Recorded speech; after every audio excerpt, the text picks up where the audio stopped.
What is a conspiracy theory you believe 100%? Pablo Escobar worked with the CIA. They were involved in the drug trade. This is confirmed by his son. Their reason of working together was the fight against communism in Central America. They were working together in sales and importing C to the States. The CIA's role was exposed in 1996 in an investigative series Dark Alliance by Gary Webb for the San Jose Mercury News. The investigation, headed up by Webb, revealed ties between the CIA, Nicaragua Contras and the crack sea ravaging African American communities. This investigation severely damaged the intelligence agency's reputation and launched a number of federal investigations. Things didn't end well for Webb. Major media led by the New York Times, Washington Post and Los Angeles Times worked to discredit his story, and he lost his work and died in 2004 from an apparent suicide. Officials would later come forward to back Webb's original investigation up. Senator John Kerry even released a detailed report claiming not only was there considerable evidence linking the Contra effort to trafficking of drugs and weapons, but that the US government knew about it. That there's a serial killer in Boston. Too many young men disappearing and then eventually end up in the water. Even though there haven't really been any genuine accusations made against him outside of occasionally serious speculation on Reddit and 4chan, I'll admit that I do think there is something fishy going on with Dan Schneider. I'm still convinced StubHub has backdoors into Ticketmaster. Front row seats to sold out in minutes concerts appear on websites awfully early. It's not StubHub, but it is the power sellers, never buyers. They get preferential treatment from both companies, like early tickets and discounted fees. That's just business. Crime in Las Vegas is systematically underreported in order not to hurt business. That's probably true. Same with suicide and certain college campuses to avoid a bad reputation. I bet that the thylacine, Tasmanian tiger, still lives in the rural parts of the outback. It officially went extinct in the early 1900s, but there is some evidence that the Australian government moved a small population to the mainland before the Tasmanian population died off. There is also good reason to hide this fact. Back in the early 1900s it would have really pissed off farmers and made the government liable for damages. It would also encourage said farmers to hunt or trap them. Today they have even more reason to keep the beauties secret, since a public discovery would open them up to poaching and demands for biological samples, zoo specimens, etc. So their best bet is to just keep them a secret. Locals claim to have caught glimpses, found weird scats, even taken an odd picture or two. But the outback is so incredibly desolate, there is plenty of room for a small population of these reclusive animals to hide. After all, this is literally their niche where they survived for millennia. It isn't like they don't fit the environment. It is so common for biologists to find living examples of animals thought to be extinct. I'd hope the thylacine is still hanging around. Certainly it is the most likely of the cryptids. Even if it is not, the thylacine is apparently one of the first applicants to be brought back from extinction via cloning and changing the makeup of embryos. The others are the woolly mammoth and the passenger pigeon. Erdogan staged the 2016 coup. 100% certain it was staged. If the military had actually wanted him dead, they would have known he was out of the area when they attacked. Marilyn Monroe didn't commit suicide. There is lady that come to my store and tells us she helped kill Monroe and JFK. She is freaking insane, but I love talking to her. The cherry on top is she can't be more than 26 years old. That restaurants don't actually have Heinz ketchup but instead just refill the bottles with other shittier ketchup. I used to work in a restaurant. While we did refill the bottles, we filled them up again with Heinz ketchup that came out of a giant tub. Something about it being cheaper buying in massive quantities. So 1 stroke 2 parts correct. People mispronounce words on YouTube videos to increase popularity. 1. Get a bunch of comments about mispronounced word. 2. All the comments make YouTube think the video is more popular, so it pushes it higher in the search results and recommendations. 3. That causes to get even more views and more comments about the word, which cycles back into itself. Not sure if a conspiracy theory, but I've always believed when there are basically only 2 mainstream options, i.e., Coke and Pepsi, Microsoft and Apple, etc., that they're secretly working together. since being a monopoly can carry legal issues, but nobody suspects anything if you've got healthy competition. So they just agree under the table to split the market and make sure there aren't any other competitors.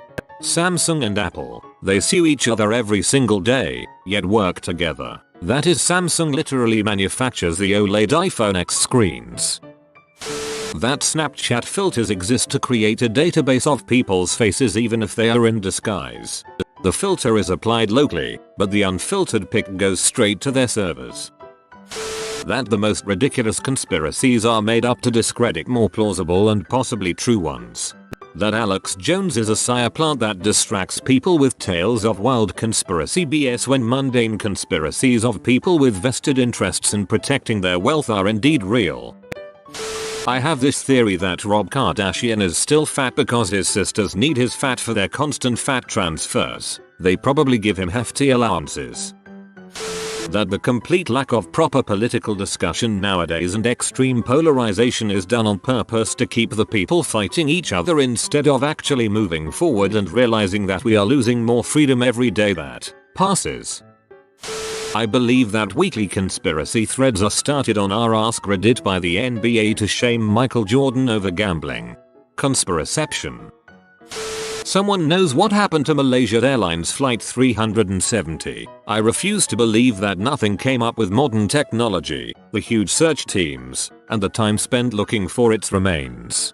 I want to know. This was all over non-stop and then complete silence, which in itself is suspect. That there are mountain lions living wild in the forests on the east coast states, but for some reason the government won't officially acknowledge them. I have just read too many stories of hunters, hikers, and farmers who have seen them. One theory I saw was that the government doesn't want people to try and hunt them, so act like they aren't there. Women's small pockets and the purse industry. I firmly believe that Zuck knew about it and did nothing. I believe that PETA is funded by the meat industry to make animal activists look like idiots. I must say, as a vegan, PETA does make us look bad, and lately they've done way more harm than good. There are people who spread intentionally fake and outrageous conspiracy theories just to make the real ones sound dumb. Usuji Kenshin, a Japanese daimyo, warlord, and one of the most powerful and cunning generals of his time, so much so that he was considered an avatar of the god of war, was actually a woman. Let's look at some evidence that supports this. 1. Kenshin had severe stomach cramps on a monthly basis. Around the 10th of the month, he actually scheduled his military campaigns around this. 2. Kenshin's cause of death is recorded as a form of uterine cancer by a doctor who made virtually no mistakes in the rest of the book that it's written in. 3. When the Usuji were forced to relocate, they repeatedly took Kenshin's remains with them and refused to tell even the shogun where he was interred. This rules out DNA testing. 4. Kenshin's personal tastes and appearance were consistently described in feminine terms, which, given the extreme subtleties of Japanese, is actually a bigger deal than it might seem. 5. Kenshin was the only man allowed by the shogun to wander among his harem. 6. Kenshin never married and never had children, although he did adopt. 7. He was described as beautiful with a very pale face and small features. Now the source for this theory is a pretty crazy historian. Forgot his name, but I believe it and it's pretty interesting to think about. The richest people in the world aren't interested in waving their dongs around the Forbes list. They don't want people to know how much money they have. Furthermore, everyone knows the most effective way to make money is to start with money, invest, and compound over time. Therefore, the richest people would not be entrepreneurs that started a company 20 years ago. They would be families that became wealthy a long time ago, say shortly after Napoleon's defeat. I would be surprised if the anti-computer virus companies didn't create the viruses themselves. Think about it. Perfect crime. Usually it's people who work for those companies, but do it for a challenge or extra money, as opposed to bring in business for the AV section. The same skills to create a cheat are used to reverse it. Lee Harvey Oswald was not acting alone when he killed JFK. I think he was the only one to shoot JFK, but I believe he had support. Maybe JFK's head just did that.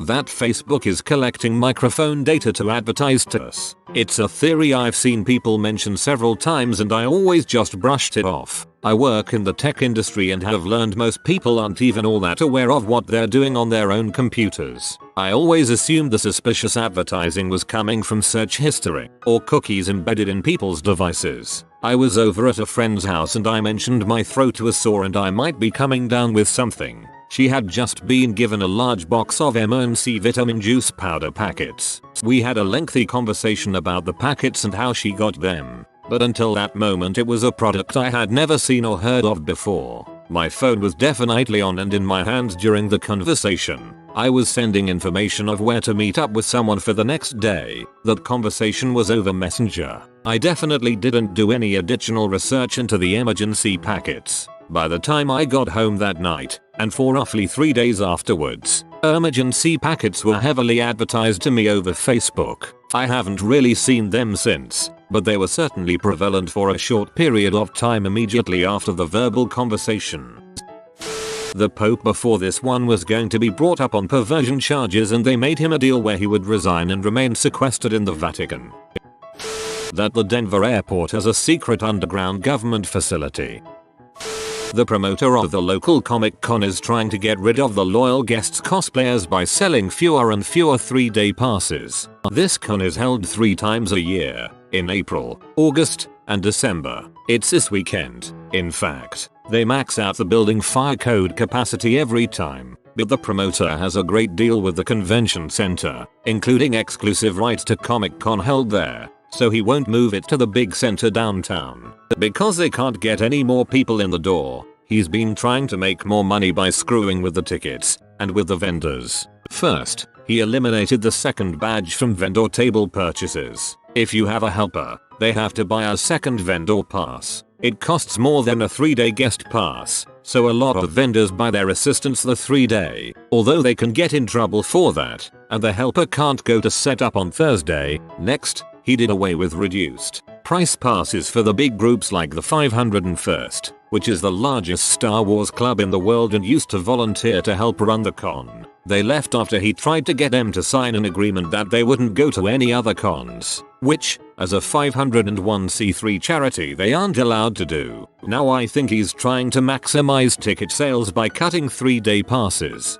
They sell out earlier every con, so only single-day passes are available. Instead of a $38 3-day, you have to buy 3 $19 1-day passes, or not go all 3 days. What he wants is for people to buy a 1-day pass, come in for 3 hours, spend their money, then leave. He doesn't make as much money off us bums that go for the whole weekend. And since I was thrown out in December, I won't be giving him any money this time. I don't have any real proof this is what's happening. It seems very likely, and he kind of showed his hand while kicking me out. I believe you. This sounds like very crappy behavior, but I've seen it a lot with music venues and concerts. The war on drugs is funded and intended to by the US government in order to reinforce poverty of the lower classes and to keep the private prisons running.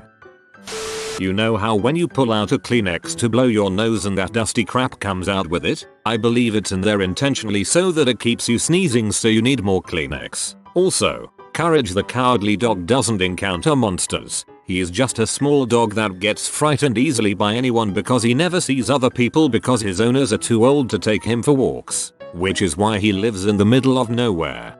Stupid dog, you made me look bad. I never heard anyone else claim this. It's just something I personally believe but can't prove. It's not as obvious anymore, but 10-15 years ago, most electric hybrid cars looked far less appealing than regular ones. For the longest time, the automotive industry just generally refused to produce electric hybrid cars. When public demand started to increase so much that they could no longer ignore it, they released some hybrids but deliberately designed them to look as unappealing as possible to keep sales low and their friends in the fossil fuel industry happy. Then Tesla broke the silent agreement and made electric cars cool, and suddenly other automotive companies can release normal looking electric hybrid cars too.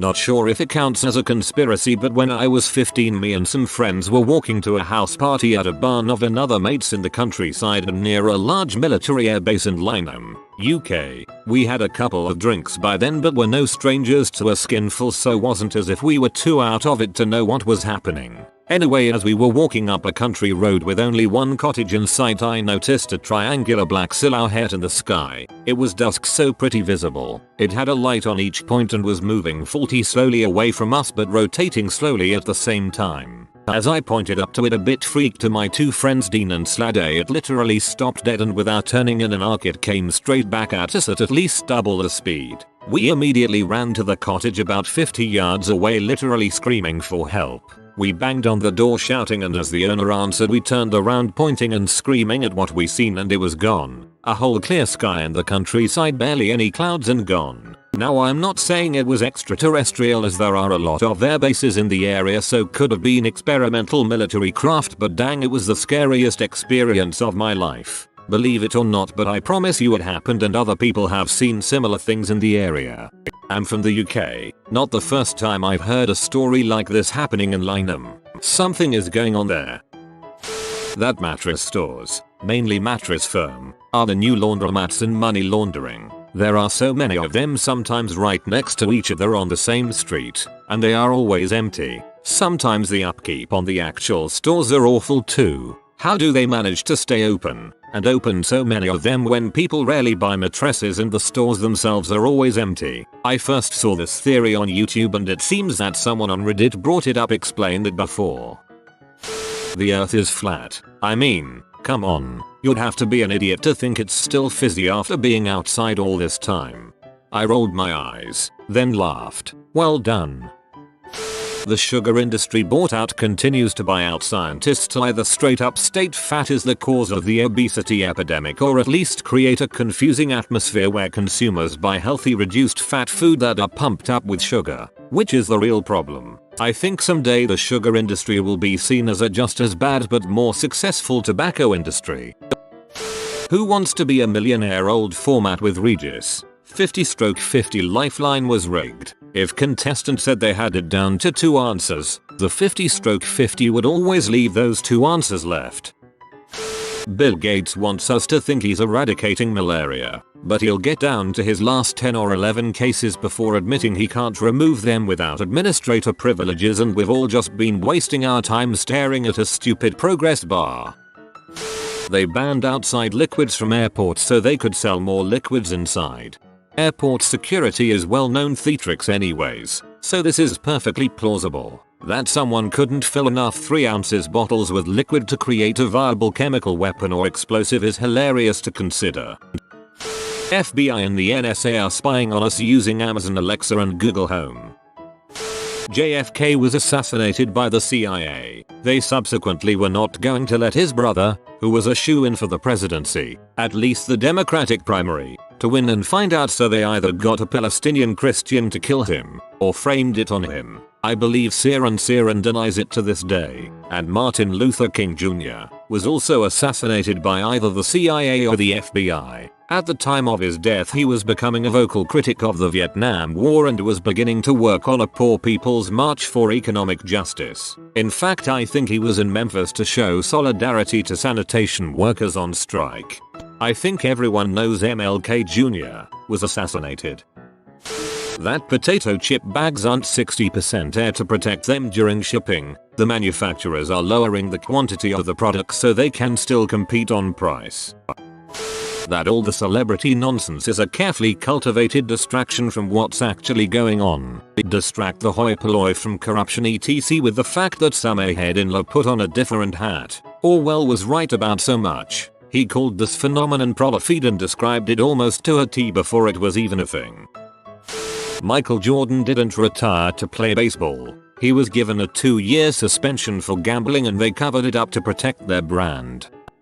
What is your unsubstantiated theory that you believe to be true but have no evidence to back it up? My boss is trying to make me quit. Every few years, they cull the old timers. We are currently in mid-cull, but I have 5 more years before I can retire, so I am hanging on for dear life.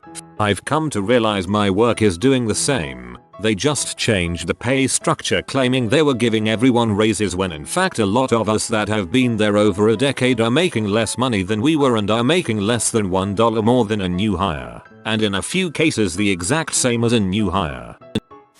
Countries have psychological issues just like people do. So if a country was humiliated and defeated in war, its people behave just as if they were abused. Not individually but at a macro level.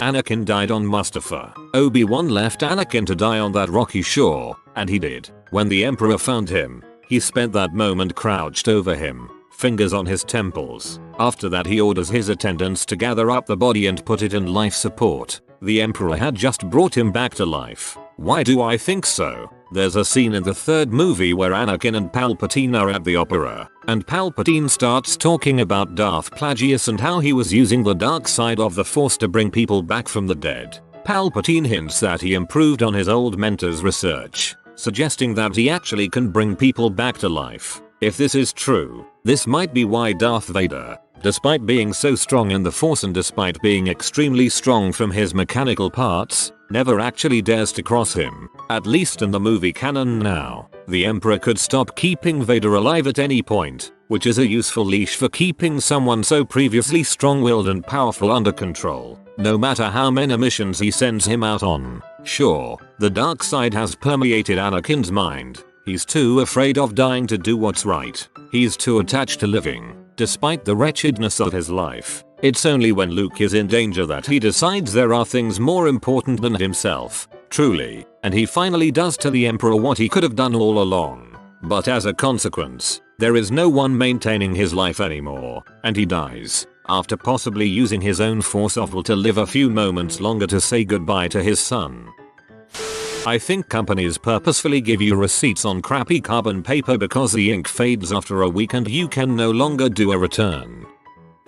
My family's pastor has been mercy killing them and his whole congregation for multiple generations. The pastor runs a pretty big church, has lots of people to see, and if someone is really old or really sick, he usually only has time to visit them once. Far more often than not, he tells the congregation that he had some moving preacher talk with them, and minutes later they died. Content in the mercy of the Lord or some crap. This has happened with my great-grandfather and my grandfather that I know of, and many other families in the church have similar stories told about their departed family members. We're supposed to believe it's some kind of Christmas miracle, that they come to peace and the Lord takes them away to heaven. But all I want to know at this point is what that sucker is doing and how he's getting away with it.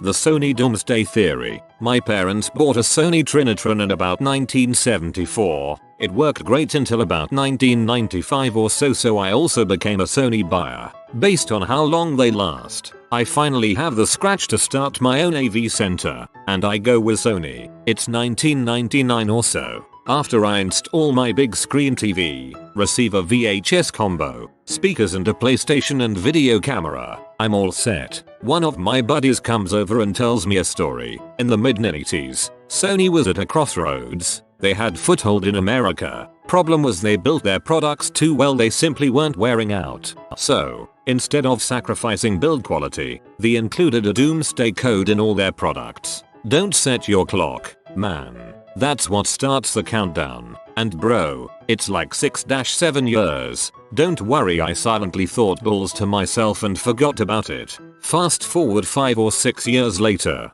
one day, my TV has sound with no picture. I ask my friends with the same set. Yep, same thing happened to them 6 months ago or whatever. Then, 2 weeks later, the receiver quits. A week later, the PlayStation. The whole system collapsed within a month of each other. Told my buddy later, all he says is welcome to Doomsday. People believed in dragons in ancient times because they just discovered dinosaur bones. I think of this as why Chinese dragons are different from European ones. Europeans found some dinosaur fossils. Chinese found some more snake-like reptiles fossils. I think it's also a possible origin for other creatures like griffins or cyclopses.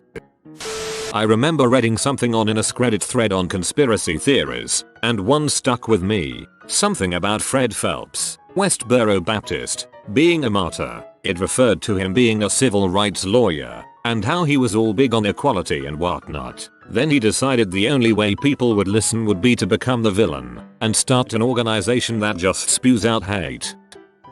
You wanna buy plain white socks? Buy a ton. I feel like companies, like Hanes, constantly rotate their basic white socks so that if you buy some, then 6 months later buy more, they're slightly different, and so on. This makes it harder to find matching pairs and makes you need to buy socks more often.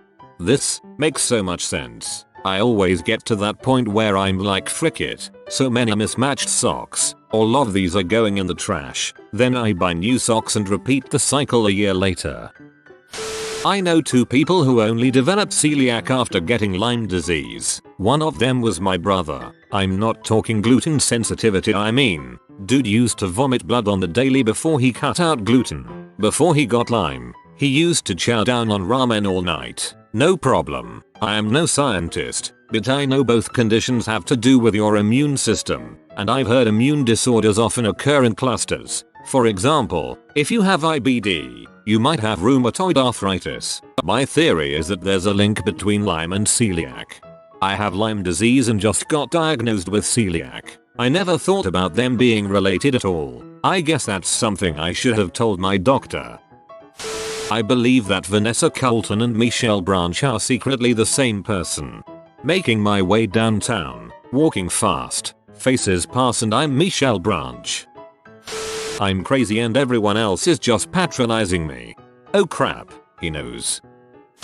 The minions were not in the original script for Despicable Me. I believe Cinco Paul and Ken Derio had a screenplay about a supervillain who adopts kids for nefarious reasons and falls in love with them, and DreamWorks executives sent it back with a note that said they liked it but they wondered if they could add this minion character they've been working on. Something brainlessly simple and made to be put on lunchboxes and in arcade claw games. Cinco and Ken said yes, added a few scenes that neither add or subtract from the original plot, and replaced a few swinging by a rope parts with swinging by a chain of minions. I totally believe this. People with color blindness have better night vision, because we learn to differentiate visually based on shape and outline, not color. So in the dark, people with normal vision lose a significant part of their vision, whereas color deficient people have adapted to not use that part already. North Korea did not hack Sony. The government invented selfies to build their national facial recognition database. Don't forget to toss in the cell phone fingerprint scanners now. Kane is not the Undertaker's real brother. You lie. In the Bush's baked beans commercials, there's always a dog trying to tell the secret ingredient to the audience, but the human shuts him up before he can say it. The dog is trying to tell us the horrible secret that the secret ingredient is dog. You need to put together a YouTube video about this. I work as a janitor event staff at my state university. One night after close, the 3 regular bums were walking around. Manager walks around to kick people out of the building. He saw 2 of the 3 regulars walk out of the men's bathroom. Puzzled, he walks into the bathroom and in the last stall finds the 3rd beat to death. He took a picture of it and showed it to me. His face was all purple and beaten, black eye, the whole crap. Cops arrive and we get emergency emails from the university that there was an aggravated assault. The director the next day announced it was an unattended medical death. The whole vibe here at work is it's trying to get covered up. The fact that we can tell the students who spend a lot of time studying here till very late what really happened is balls. That man got murdered. You could totally sell that story to a local news station. The magazine Cosmo targets women and single women. It gives dating relationships advice in their magazines. If they're targeting single women with their magazine, they must give crappy relationship advice to continue to sell to the single women of the world. I think it's more advice of the tell them what they want to hear variety. Everyone wants a shortcut, so their bad advice is all of the here's the magical shortcut that will make him love you without putting in any real effort variety. Obviously, it's bad advice, but they aren't specifically pruning good advice. The reason women's jean pockets are so small non-existent is that they have a deal with the purse companies.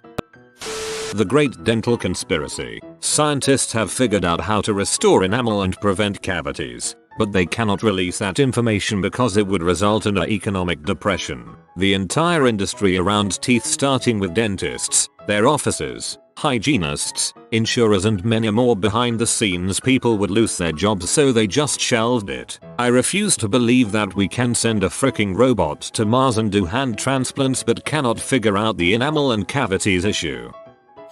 That deja vu is the result of things related to memory happening in the wrong order. Normally, experiences first enter short-term memory and later get pushed into long-term memory. When you remember an event, you pull it from long-term memory. Sometimes, however, the experience enters long-term memory first. As it enters short-term memory, our brain says, hey, this is already in long-term memory, let me retrieve it for you. The brain systems recognize it's come from long-term memory, which implies it's already been experienced, which gives us the creepy feeling. I choose to accept that I died and that is the last checkpoint I reached, so that's where I respawn. I think almost everything about the lives of young pop stars, romances, drug abuse, run-ins with the law, etc., is pre-scripted and arranged by the company that holds their record deal. Basically, their entire public life is one huge performance until the public forget about them. I wouldn't say everything, but I do think that the public seriously underestimates just how much PR teams control celebrities. Pi is the serial number of our universe, and there is a pi for every single other possible dimension. Other universes have different pi values, and thus have completely different structures and geometry. At least I believed it for a second when I was mega blazed. And E is the random seed. If the world was ending, then the government would know but wouldn't tell us crap. That my neighbor has the ability to turn into a goat. Let me explain. I've only ever seen this man once in my life. It was one morning when I left the house to go to school, when I saw him just standing in his front yard not doing anything. He was just standing there, beer belly hanging out of his dirty white singlet. He was wearing shorts and sandals. Bald head except for a little Homer Simpson fluff. That was 6 years ago. I never saw him before that or after that. To this day. This is where it gets weird. One evening I came back from a catch up with a friend at a local McDonald's restaurant, and there it was. A goat. Just standing there where he stood about 3 years earlier. And this was at about 11-12 at night. It didn't occur to me to take a photo of it as proof until I realized how frustrating it was that nobody in my world believed me that I had found a goat in the middle of the night. I wanted to prove to my friend so bad that I found a goat that I've gone outside in the middle of the night so many times in the hope of finding Goat Man in his goat form once again. But he knows what he's doing. That time I saw the goat was roughly 3 years ago. I haven't seen either the goat or the man in that entire time except for those 2 occasions. I always knew there was something fishy about that house. The way the light was always on, even at absurd times of the night. The way the grass was never cut, but also seemed to never grow. The way the rundown van with the broken windshield never ever moved. And most of all, the way nothing ever seemed to come in or out of that house. But I know he lives there. Goat Man lives there. Maybe the man died years ago, and his pet goat has been roaming every night since, keeping the grass down. There could be a corpse next door.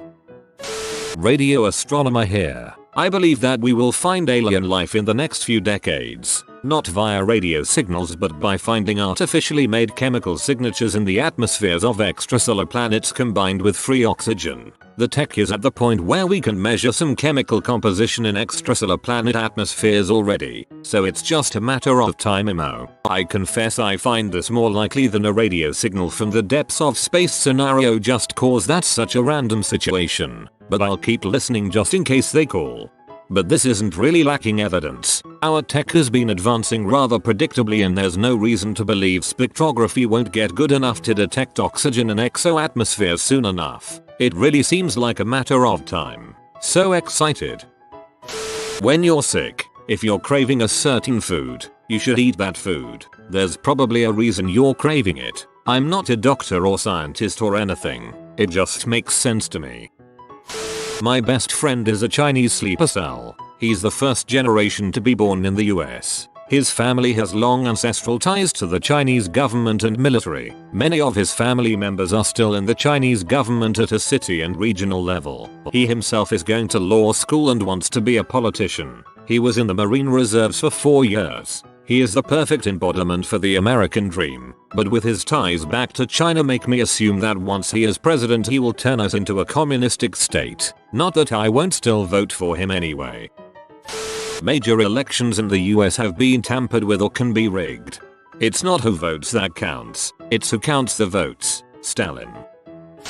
Ken Lay is alive. The man died right before he was going to go to prison. There wasn't a proper autopsy, and his body was quickly cremated. He didn't get to appeal his sentence, so his conviction was thrown out and his family got to keep the money. He screwed the whole American economy and asked his employees to contribute 100% of their retirement savings towards his fraudulent business model while pulling his own money out. He had the means, the motive, and didn't have a soul. Suckers alive.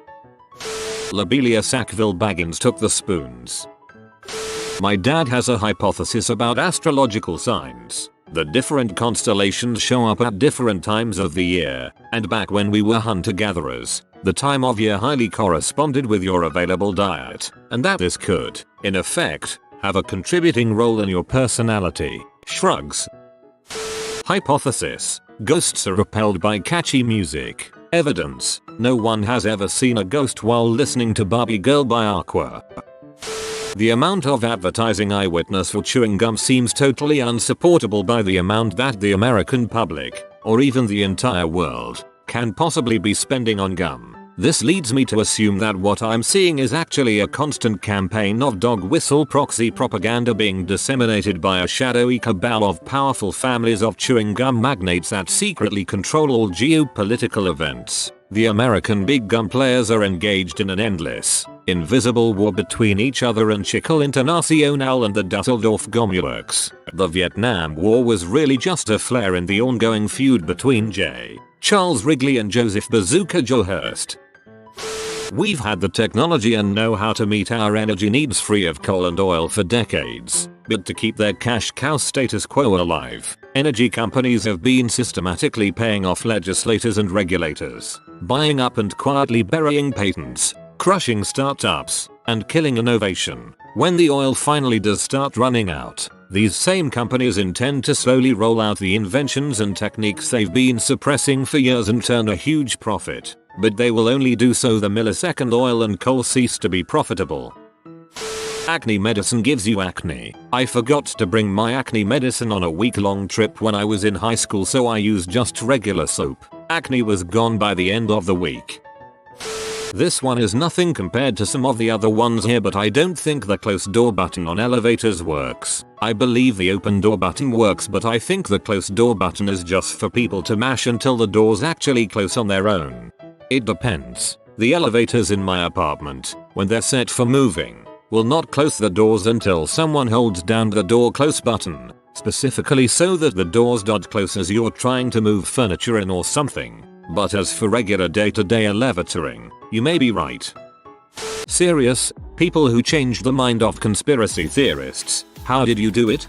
This is a story my dad told me before. This one person I used to know believed that you would only win money, more than $50, on a lottery ticket, if you worked for the government, or FBI. Yes, I know this sounds crazy, it did for me as well. So I bought a $30 lottery ticket and brought it up to him. I scratched it off and actually won $100. He then proceeds to believe I am somehow linked to the government. I say to him, I'm only 18. How would I be in the government? And apparently this was enough to shatter this guy's logic about lottery tickets being rigged. I'm torn on this. On the one hand, good on you for shattering faulty logic, but on the other hand, no good can come from more people seeing lottery tickets as reasonable ways to make money. This might be a boring answer because I'm not sure it fits the bill of a conspiracy theorist. Exactly. An old friend of mine started posting anti-vax stuff on Facebook and getting super into it, and a lot of my peers started unfriending her really fast. I didn't. Whenever she shared an article or study with a sensationalist tag, I would read the article in full, and I would pull quotes from it that showed the research didn't support the clickbait headline rant that had been posted with the article. I did this consistently. She eventually stopped with the anti-vax junk and her child is vaccinated now. I think there were two things that contributed to why I was able to change her mind. 1. I didn't write her off as a kook. I actually engaged in the conversation. I stuck to the facts of it instead of name calling. Engaging conversations where I asked her to defend her viewpoint and actually listened to what she had to say and didn't get angry. 2. She actually does believe in facts and science. She just fell victim to the sensationalized fear-mongering rhetoric. Dissecting the anti-vax articles helped because she was led to believe the anti-vax conclusion was based on scientific evidence. This tactic doesn't work with a lot of conspiracy theorists who have decided that conventional facts are just lies told by big whatever. So I don't know how well my methodology translates to dealing with most conspiracy theorists. I like your approach and is great when the person is responsive in that way. The psych ward got me back on my mood stabilizers. A good friend of mine started with the flat earth stuff and had a rebuttal for every shred of evidence. There are teams of people faking satellite imagery. Stars are just floating reflectors in the sky, etc etc. When I broke down the gargantuan scale of a conspiracy like that, how it would need to employ thousands and thousands of people, how nobody has ever blown a whistle about it, how we knew the earth was round through mathematics millennia ago, etc. He relented a bit. What really moved him on from it is when I asked why would they try to hide the fact the earth is round? Who profits and how? For what possible purpose would they maintain a conspiracy of that size? He couldn't come up with a why, and in that moment realized the ridiculousness of it all.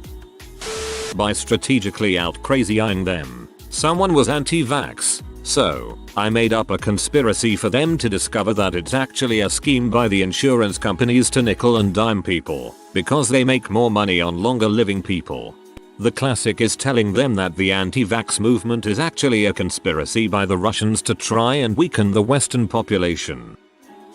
My friend was your average religious nut. I have no problem with being religious, but once it starts fueling crazy beliefs, that's where I step in. Him and his dad both tried to convince me that the world was flat because God wanted it to be that way. I proceeded to show them a video of ISS members pouring water out and I forming a sphere in a zero-G environment. I explained that all liquid forms a sphere in space, and as the Earth was formed from molten rock, there was no physical way that the world could be flat. My friend was shell-shocked by this, while the dad told me that the video was work of the devil. I'm glad I convinced at least one of them.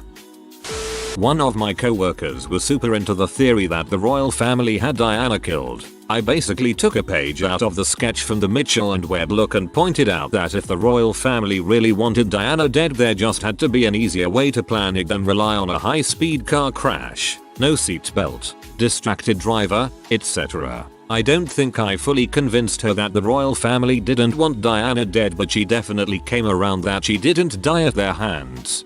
Well, you can stand down everyone. That all just happened by accident. Guy at work didn't believe in the moon landings and was not convinced by the mirrors on the moon thing. I asked him if he really thought that the USSR just decided not to also monitor our spacecraft launching and going to the moon, or if our mortal enemy at the time just decided to play along for shoots and giggles. I think the fact that the USSR quit after we did it is the single most convincing thing about the moon landings. When they put Sputnik in orbit, of course the US was monitoring it and knew about it. And of course the USSR knew and monitored our moon landing. Of course we didn't land on the moon is fake.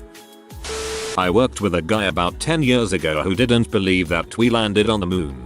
He was kind of smug about it, really. So, I pointed out how many people worked on the Apollo missions, how many would have to be in on the secret, and would be required to keep their mouths shut about deceiving the world for like 40 years. Then I mentioned how if 3 people in our office knew a secret, then in about 2 days everyone knew that secret. No giant group of people could ever keep a secret that big. That got him. It still took a few weeks, I think, for him to fully let go of the idea. There was another guy there a few years later who believed in the chemtrail thing wholeheartedly, and that the government was behind 9/11. I never could reach him though, so I guess he is still out there, probably wearing a tinfoil hat. A conspiracy that large requires the kind of discipline and competence we just don't see from people. I started to agree with them, and the idea that a brainwashed sheep agreed with the thing they thought really messed them up. Convinced an anti-vax mom that the whole vaccinations cause autism was propaganda from Russia to weaken Americans as a race so they could kill us with measles. Fighting a conspiracy theory with a conspiracy theory is risky business, but anything to get people to vaccinate their children. I don't really try to anymore. I just say you're right. Now what? And they usually don't have an answer because most of their energy is spent on trying to convince you. I just wish they'd put the fricking weed in the bag already. I was the one who had his mind changed, and it was arguing with anti-vaxxers and 9/11 conspiracy nuts that helped me realize that I was no different. Arguing with them, I realized the arguments they made were similar to the ones I had made against climate change, denying the vast scientific consensus and instead focusing on the few outliers that didn't match up, finding excuses to discount evidence that didn't fit my claims, claiming that the ones that supported the consensus were bought out or in on it, among others. Also, I don't know if my mom was starting to become a Sandy Hook hoax conspiracy theorist, but when she started to suggest that maybe it was a hoax, my stepfather stopped her and said, "Honey, no, don't even start on that. That's no different than the 9/11 truth or fuckwords." I honestly don't know what the answer is for changing a conspiracist's mind. It's been shown that when facts are presented, it oftentimes causes them cling even more tightly to their beliefs. I can speak from experience there. There was one I ran into last week who thought video games were actually brainwashing people into becoming mass shooters. All I said was take a look at all the other nations that have the same games and where they come from. Like Japan. How many mass shooters do you see there? There was a story that someone told on Reddit about how he became an atheist because when he was a kid he believed in aliens. He grew up active on the message boards. He spent hours poring over crappy pictures of spaceships trying to get details. He knew visitors came but just didn't know any of the specifics, but was very interested. He then talked about the moment he heard about phones with cameras and was so happy because now everyone would be able to take pictures of the visitors. His expectation was that because everyone has a handy camera that the number of UFO videos would increase and the quality would be better.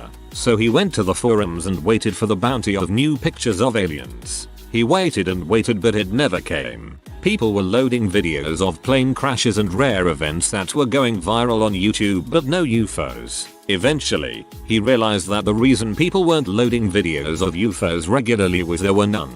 He said the logical crushing of a key belief he had was the start of his critical thinking about his religion. It was a moment he understood that his mind was caught up in a trap. I know that doesn't answer the question, but it is my go-to example of a person who has a foundational belief in something that isn't true or delusional. It takes something that sounds far-fetched, roots you there, and then walks you out of it. If someone you know is locked into a conspiracy that is unhealthy, or if putting it's a good story to start the conversation with. A while ago when NFC was starting, I had a friend that was posting about this conspiracy. The NFC chips were really microphones that transmitted to the government. I had to tell him no, that tech was not a microphone, and that if the government wanted to spy on everyone they wouldn't use an easy to detect method, rather they would just snoop on the traffic. It was cheaper and harder to detect. They do snoop on the traffic though. I find that I can easily debunk people's misinformation when it is in one of my areas of expertise, simply because I have facts and experiences that I can share that corroborate the accurate narrative. People are emotional and experience driven. When I can share a personal story that supports the facts, they are typically convinced quite easily, so having the conspiracy theorist talk to an expert in the respective field probably has a decent chance of success. This. Very helpful, thank you. Ask what proof could I give you that would change your mind. If the answer is none or something wildly unattainable, then don't engage. If they answer with something real, then give them that. I've heard a flat earther interviewed who said he was willing to accept evidence to the contrary. Then, with each piece of evidence he basically said no, not that evidence, I mean something I agree with. In college, one of my jobs was working at a radio station, and on the overnight shift worked a guy named Alan who was a flat earther. He was in butthole who would literally be on Columbus Day that we were praising part of the problem since he believed that Columbus, he would use a slur against Italians, sailed in a fricking half circle to avoid the ice wall which he believed encircled the flat earth. I got stuck running the board one night and Alan was freaking off by playing really long album cuts so he could brag about all the beautiful women he'd had sex with, or fricked their pretty brains out of their fricking pretty ears as he put it. Bored, I looked out the window and noticed that the moon was at a quarter phase. I pointed it out to Alan and he started bragged that he'd been on a cruise to the Bahamas and had fricked a pretty senorita fricking extra hard during a total eclipse of the moon. Good, I said, because the oval shape of the Earth's shadow on the moon proves not only that the Earth is round but also a sphere. He stared at me a long time and, man, was he pee. I guess that he'd heard that proof before. He yelled that he wasn't paid to argue with freaking pansies, and went back to work. He didn't talk to me the rest of the night and I heard that he complained about me the next day, so the program director scheduled us on different schedules from then on. He got busted that summer for beating off at a non-porno movie theater. The movie was about high school kids and had plenty of cheerleaders in it. This was my brother. Although I didn't change his mind, he did make a radical flippant viewpoint about 9/11. He as a 9/11 was an inside job theorist from soon after until well into last year. It caused a huge rift in our family as he constantly spammed us with the related videos, memes and other ramblings. No information would change his mind. I spent a year of my life studying militant Islam and its threat against the US and sent him all sort of information about them, the attacks in particular, etc. He could not be swayed. He contacted me recently almost in tears, apologizing and ashamed of how stupid he was this whole time, how embarrassed he was about the whole thing, how stupid he felt, and that he finally got it. I asked him what finally changed his view and he said it was a documentary on cable about Laura Bush. He said that how she acted, reacted, and stepped up to the plate as First Lady in the time after the attacks wasn't something that a First Lady who absolutely would have known it was an inside job would have done. If it was an inside job, Laura Bush would have definitely been the mastermind behind it. I had a co-worker believe Earth was flat and that most of what's in the sky is holograms. We've never left Earth. The whole 9 yards really. I told him when the International Space Station goes by you can talk to them on a ham radio. By realizing that it's not uncommon for people to have gaps in their knowledge, which in some cases make them look like total nutheads, acknowledge their side. We are at a conflict. Let's evaluate facts to see who is correct here. Go about it like an adult, and not immediately say Jesus Christ you're so stupid, OMG are children gonna die because you no vaccinate, or immediately attacking them. It wasn't me, but my high school astronomy teacher. Barring any scientific explanation that he had to counter any of the faked moon landing conspiracies, he had one super simple and borderline foolproof fallback for people who just wouldn't accept that they weren't faked. If there was even the slightest reason to believe America faked it, the Soviets would have jumped at the opportunity to call bulls. There was really no possible pseudo-scientific explanation to counter that one. The key is to go with the flow. For example, you aren't going to convince Karen that vaccines don't kill her children. What you do is this. Hey Karen, did you know there's a way for your kid to go to school and be unvaxxed? Okay, so the shots are sleeper agents by Big Pharma. The bandages that the kids are given activate the chemicals that turn your kid autistic. So go buy some bandages from store, but only that store. Only that store works. Then when they get their shots, say it's fine before they put on the bandages and slap it on your child. Be even freaking crazier. For those of you that haven't seen it, the Netflix documentary Behind the Curve is about essentially this. It provides the entire flat earth argument, explains why it's wrong, and goes on to explain why these people think the way they do. It's a great movie in that it makes an attempt to make these people look human, and it works. A lot of the time these people are called crazy, and being given the benefit of the doubt sometimes really helps. One of the speakers in the documentary, a scientist, explains that flat earthers are just scientists who lost their way, and calls his crowd to redeem the minds lost to these conspiracies. It's definitely worth a watch for anyone even slightly interested. I told them Australia does actually freaking exist. That was it, just me telling them. Pretty sure this guy had a crush on me because he legit said right then, well, if you think so. My roommate worked with a guy who was a conspiracy theorist. He would come home and tell me about what this guy believed, One I remember specifically was something about a machine that controls the weather in the Arctic. I asked my roommate how he could tolerate conspiracy guys' nonsense, and he said he was going to try and change his views. Over the course of several weeks, my roommate would talk to this guy on his lunch break and listen to him talk about the things he believed. Eventually, conspiracy guy started to question his line of thinking. When I asked how my roommate managed to do it, he just said he would listen intently, express an interest, then follow it up by asking how. The more this guy was forced to explain the things to someone who wasn't outright disagreeing with him or against him, made him realize how ridiculous these things were. But my roommate has since changed jobs, so I DK what conspiracy guy's up to anymore, but I hope he's moved past the conspiracy theories. Apparently he was a pretty chill dude. Calmly and friendly pluck at the strings and unravel the thing. Phrasing your arguments as questions also helps. I met a really nice dude. Suddenly he started rambling about work-stealing migrants and why he will vote for AfD, the German populist racist shithead party. Not unlike conspiracy theorists, I engaged him and asked things like, but is a migrant the same as a refugee, and are those guys from AfD really concerned about TJE working man being themselves mostly rich and well educated? For many theories you can ask if it impacts the rich and powerful. Steve Jobs died of cancer and politicians need to breathe. So cancer likely is not cured and chemtrails would poison their inventors. And why would a billionaire invest so much money in spaceflight if all the scientists are wrong about the shape of the earth and what's out there? I would say gaining more knowledge about the topic you are skeptical about and be proactive in finding fact-based information are the best ways to pull yourself out of the black hole of ignorance. Make sure you are able to distinguish between opinions and facts, then ignore all non-fact-based reports.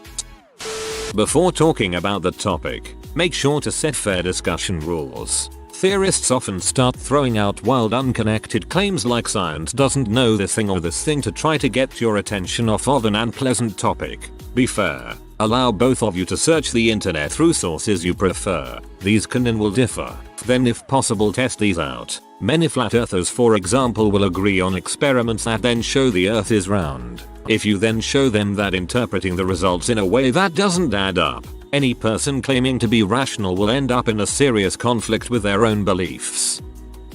I used to fall victim to conspiracy theories back in college. I think the biggest reason I grew out of all that stuff is that I was able to rebuild my self-esteem. I think conspiracy theories and misinformation really takes hold in people who have low self-esteem and feel overlooked by the world. Those theories, and the comfort of knowing the truth, gives you both the attention admiration you never had before, and the superiority complex of knowing you're right. Suddenly, your world shifts from a nobody with nothing interesting to say to somebody with an important secret that only the fellow enlightened will hear. That's a powerful draw. Luckily, I was able to meet the woman who'd later become my wife. She listened to my rantings because she thought it was funny, and slowly helped me build up my identity and self-esteem outside of all the conspiracy nonsense. Eventually, I just kinda put that stuff down because I didn't need it anymore, and educated myself on the things I had lingering questions about. 1. Don't antagonize the person. Demonstrate you are on their side and that neither you nor they are monsters. 2. Share the facts. Use facts and reason, not opinions and conjectures. 3. Get them to admit that there are multiple explanations for something mysterious. That way they are not wrong, but they also can't be fanatical. They see there are other plausible explanations. 4. Look at their feelings and life experiences and speak directly to those. A lot of times conspiracy theories are held fiercely as a form of ego defense against an experience or truth that the person finds unacceptable. For example, government is controlled by a cadre of lizards because they cannot stand to feel as disempowered as they are in a political system they find unjust. And people do not want to believe that a bunch of well-meaning people as smart or smarter than they are can make a system as screwed up as ours is. If you can address the root concern behind the conspiracy theory, then you can begin the healing. Take anti-vaxxers as an example. I find them to be afraid for the health of their child. They cannot believe that they cannot protect their children from our industrial, chemical society. So they lash out and take an irrationally high ground that they can protect their children from poisons because they've identified vaccines as that poison and they can just not vaccinate their children. Ask them about what their greatest fears are for the well-being of their children. Listen to them and tell them you understand and empathize. Share with them what your greatest fear for the well-being of your children or nieces and nephews are, and then just be done. Don't swoop and say so that's why you shouldn't be an anti-vaxxer, that will just trigger them again. Just connect with them about their pain and then stop. I think it depends on the conspiracy. There are levels of facts and truths that you can show them in a calm manner, but some conspiracies just can't be solved that way. Anti-vax conspiracies are generally shot down by science and research being inconclusive or in favor of vaccinating kids. Conspiracies like Area 51 or the Kennedy assassination are harder to dispute with research. I've been to the 6th floor museum numerous times, read books, watched enough documentaries to believe that Oswald didn't act alone. He may have thought he was, but he was merely the fall guy. At least that's what I believe. One of my friends, who also has been to the 6th floor, swears up and down that he acted alone, killed him, etc. I'm a Freemason. I often run into conspirators on Reddit who think we Luciferian, or whatever. For the more common arguments, I have copy pasta stashed away that explains the accusation, and shows how it is wrong or misconstrued. It helps that most of the time, it boils down to indirect quotes from a late 19th century hoaxer, Leo Taxel, who later repudiated his own bull's stories. Some get back to sanity after showing them that they're basing their accusations on false data. Some others are too far down the rabbit hole, or actually mentally ill. Well, not quite a conspiracy theory but a tribalistic belief nonetheless. A very long time ago, a close friend whom I love dearly decided at some point she felt abortion shouldn't be permitted at all, as that's just something that's sacred. I had a bad habit of enjoying hating on people who didn't share my beliefs at the time and loved fighting. But this was one of the few times I was endeared so much towards someone on the other side, enough to not trigger any negative feelings. So, I kind of just told her I agreed that it's life and that's sacred, but there's also some reasons why I felt it was a bit more complicated than that. Like how there's zero tolerance for it in some places already, such as in Northern Ireland. And so we can glimpse at some problems they're having, such as the story of Savita Halapanova. So now, it's not simply a yes-no black-white thing for her anymore. I think the main difference was I wasn't trying to convince her she was a freaking moron and should listen to my dictation on what to believe if she's not going to be smart enough to realize what's best. Rather, it was entirely from a place of concern and love, and definitely not wanting her to feel as if I was judging her like that for what she felt. When it's genuine, it doesn't come across as concern trolling. Show them the leaked Clinton emails. There can't be a conspiracy running everything from behind the scenes if she was so worried about winning losing. She should have known what was next on the agenda, lol. What is your favorite fun conspiracy theory? Adam Sandler keeps casting Drew Barrymore as his love interest in his movies because he's in love with her. Or he hates her and wants to tank her average movie ratings. That Kim Jong-un, educated in Switzerland, has a very good idea just how bad the life of regular North Korean citizen is. He can't just open the borders though, because his generals would murder him if they knew he was planning to do it. So he does batshit insane stuff to provoke other countries into invading. This whole time he was playing the anti-hero. My favorite bagel from Tim Hortons had always been the poppy seed bagel. About 15ish years ago I noticed it was harder and harder to find one such that they were practically, if not totally, no longer sold. That coincidentally was around the time of the start of the land war in Afghanistan. I believe Tim Hortons had been sourcing their poppy seeds from Taliban opium farmers in Afghanistan, but being good patriots, stopped when Canada got involved in the war there. Though recently Tim Hortons has started selling a poppy seed muffin, so they've obviously found a new supplier. I just finished reading Narconomics on the economics of drug cartels. All the H in the US nowadays is from Mexican poppy farms. The seeds would likely be too. So obviously, passing NAFTA was the first step in Tim Hortons' plan to lower the price of poppy seeds for their bagels. That North Korea is actually a paradise on earth and we're just brainwashed by propaganda. Is this where someone is supposed to come along and make you a moderator of Pyongyang?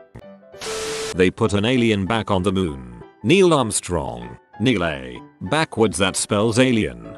I had a teacher in elementary school named Neela. She actually told her students they could call her alien if they wanted to. Galaxy Quest was originally supposed to be literally, instead of figuratively or metaphorically, about Star Trek. It was shopped around as a movie starring Shatner, Nimoy, Nichols, et al. But when they couldn't get the real crew together, they decided to make it a pure parody. That interesting. That's pretty similar to the story for Seth MacFarlane's upcoming show The Orville. Seth loves Star Trek and has been trying for years to make an official Star Trek show that would be more humorous than the others. Either about an inept bridge crew or about a group of nobodies that are among the other 1,000 people on Starship. But he couldn't get the Star Trek rights. That in certain scenes in the original Star Wars, Luke is replaced by a slightly larger version known as Bigger Luke. Some people believe that instead of Luke and Bigger Luke, it's actually Luke and Smaller Luke. Those bastards. In every movie Ryan Gosling has been in since Drive, he has played the driver. Absolutely no evidence, but I enjoy finding parallels. Ryan Gosling has two characters, serious and quiet, or funny and quiet. I love them both. That all of these Ask Reddit threads are posted by people working for BuzzFeed, and tomorrow we can expect an article entitled 10 Hilarious Conspiracy Theories Some People Actually Believe. There are websites that wholly rip off Ask Reddit threads and advertise on Facebook. It's weird. All I'm saying is that since Verizon released an unlimited plan, I seem to burn through my 4GB plan a little faster. That the US government was prepared to, but did not in fact, fake the moon landings. From Futurama's Roswell that ends well. Truman, Whistling Dixie, I want this sent to Area 51 for study. General, but sir, that's where we're building the fake moon landing set. Truman, then we'll have to really land on the moon, invent NASA and tell them to get off their fannies. Stevie Wonder isn't blind. Let the Bodies Hit the Floor and It's Raining Men are both songs about the same event but from wildly different views. I like this. Girl pants have small pockets so that they'll buy pursues. Small back pockets make your butt look bigger. Computer viruses are actually created by the antivirus companies themselves. Why? Because they need people to buy their products, of course. Though for all I know this one could actually be true, lol. Sleep paralysis is a hoax perpetrated by vampires to explain their feeding habits.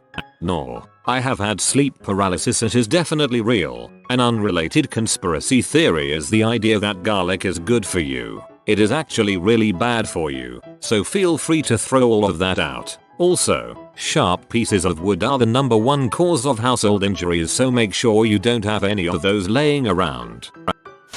Big Mason Jar secretly founded Pinterest to boost sales.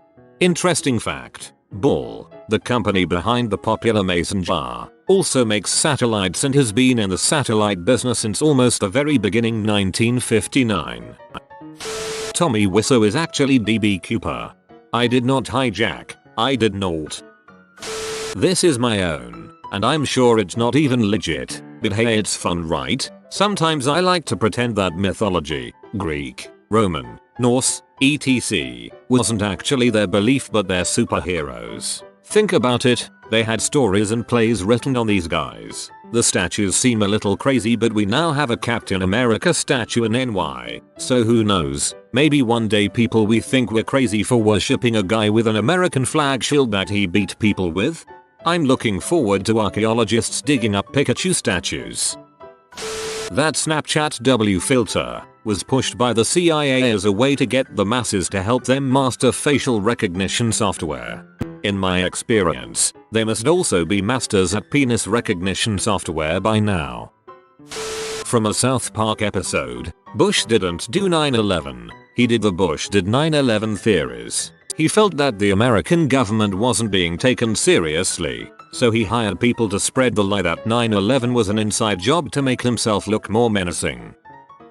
About 10 years ago there was a football player at Florida State University named Decady Fag. He was projected to be a second-round pick in the NFL draft but suffered a non-contact injury on a routine play at the scouting combine and never went on to play in the NFL. My outrageous conspiracy theory is that the NFL paid him to fake an injury and stay out of the league because of his name. I don't think they wanted their announcers yelling fag, or wanted to sell fag jerseys, or have fans writing fag puns on signs, etc. Too much potential for people to get offended. So that's my fun theory.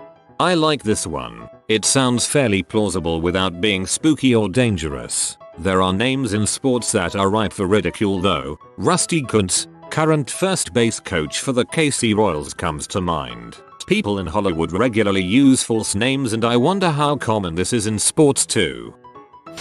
I once knew this guy. He was convinced about this. Apparently, one time whilst on holiday in the Bahamas, he was walking along the sea, alone. He was on a raised kind of road thing. It wasn't a beach, so he could look to his left. He gave me a very detailed recap, and would be looking at the sea. As he was walking he suddenly hears "great day." He glances down into the water from where the sound came expecting to find a person. Instead he sees a dolphin, looking up at him. It stares at him before swimming off. From that point on he was convinced that there are hyper-intelligent dolphins living in the ocean that have learnt our language.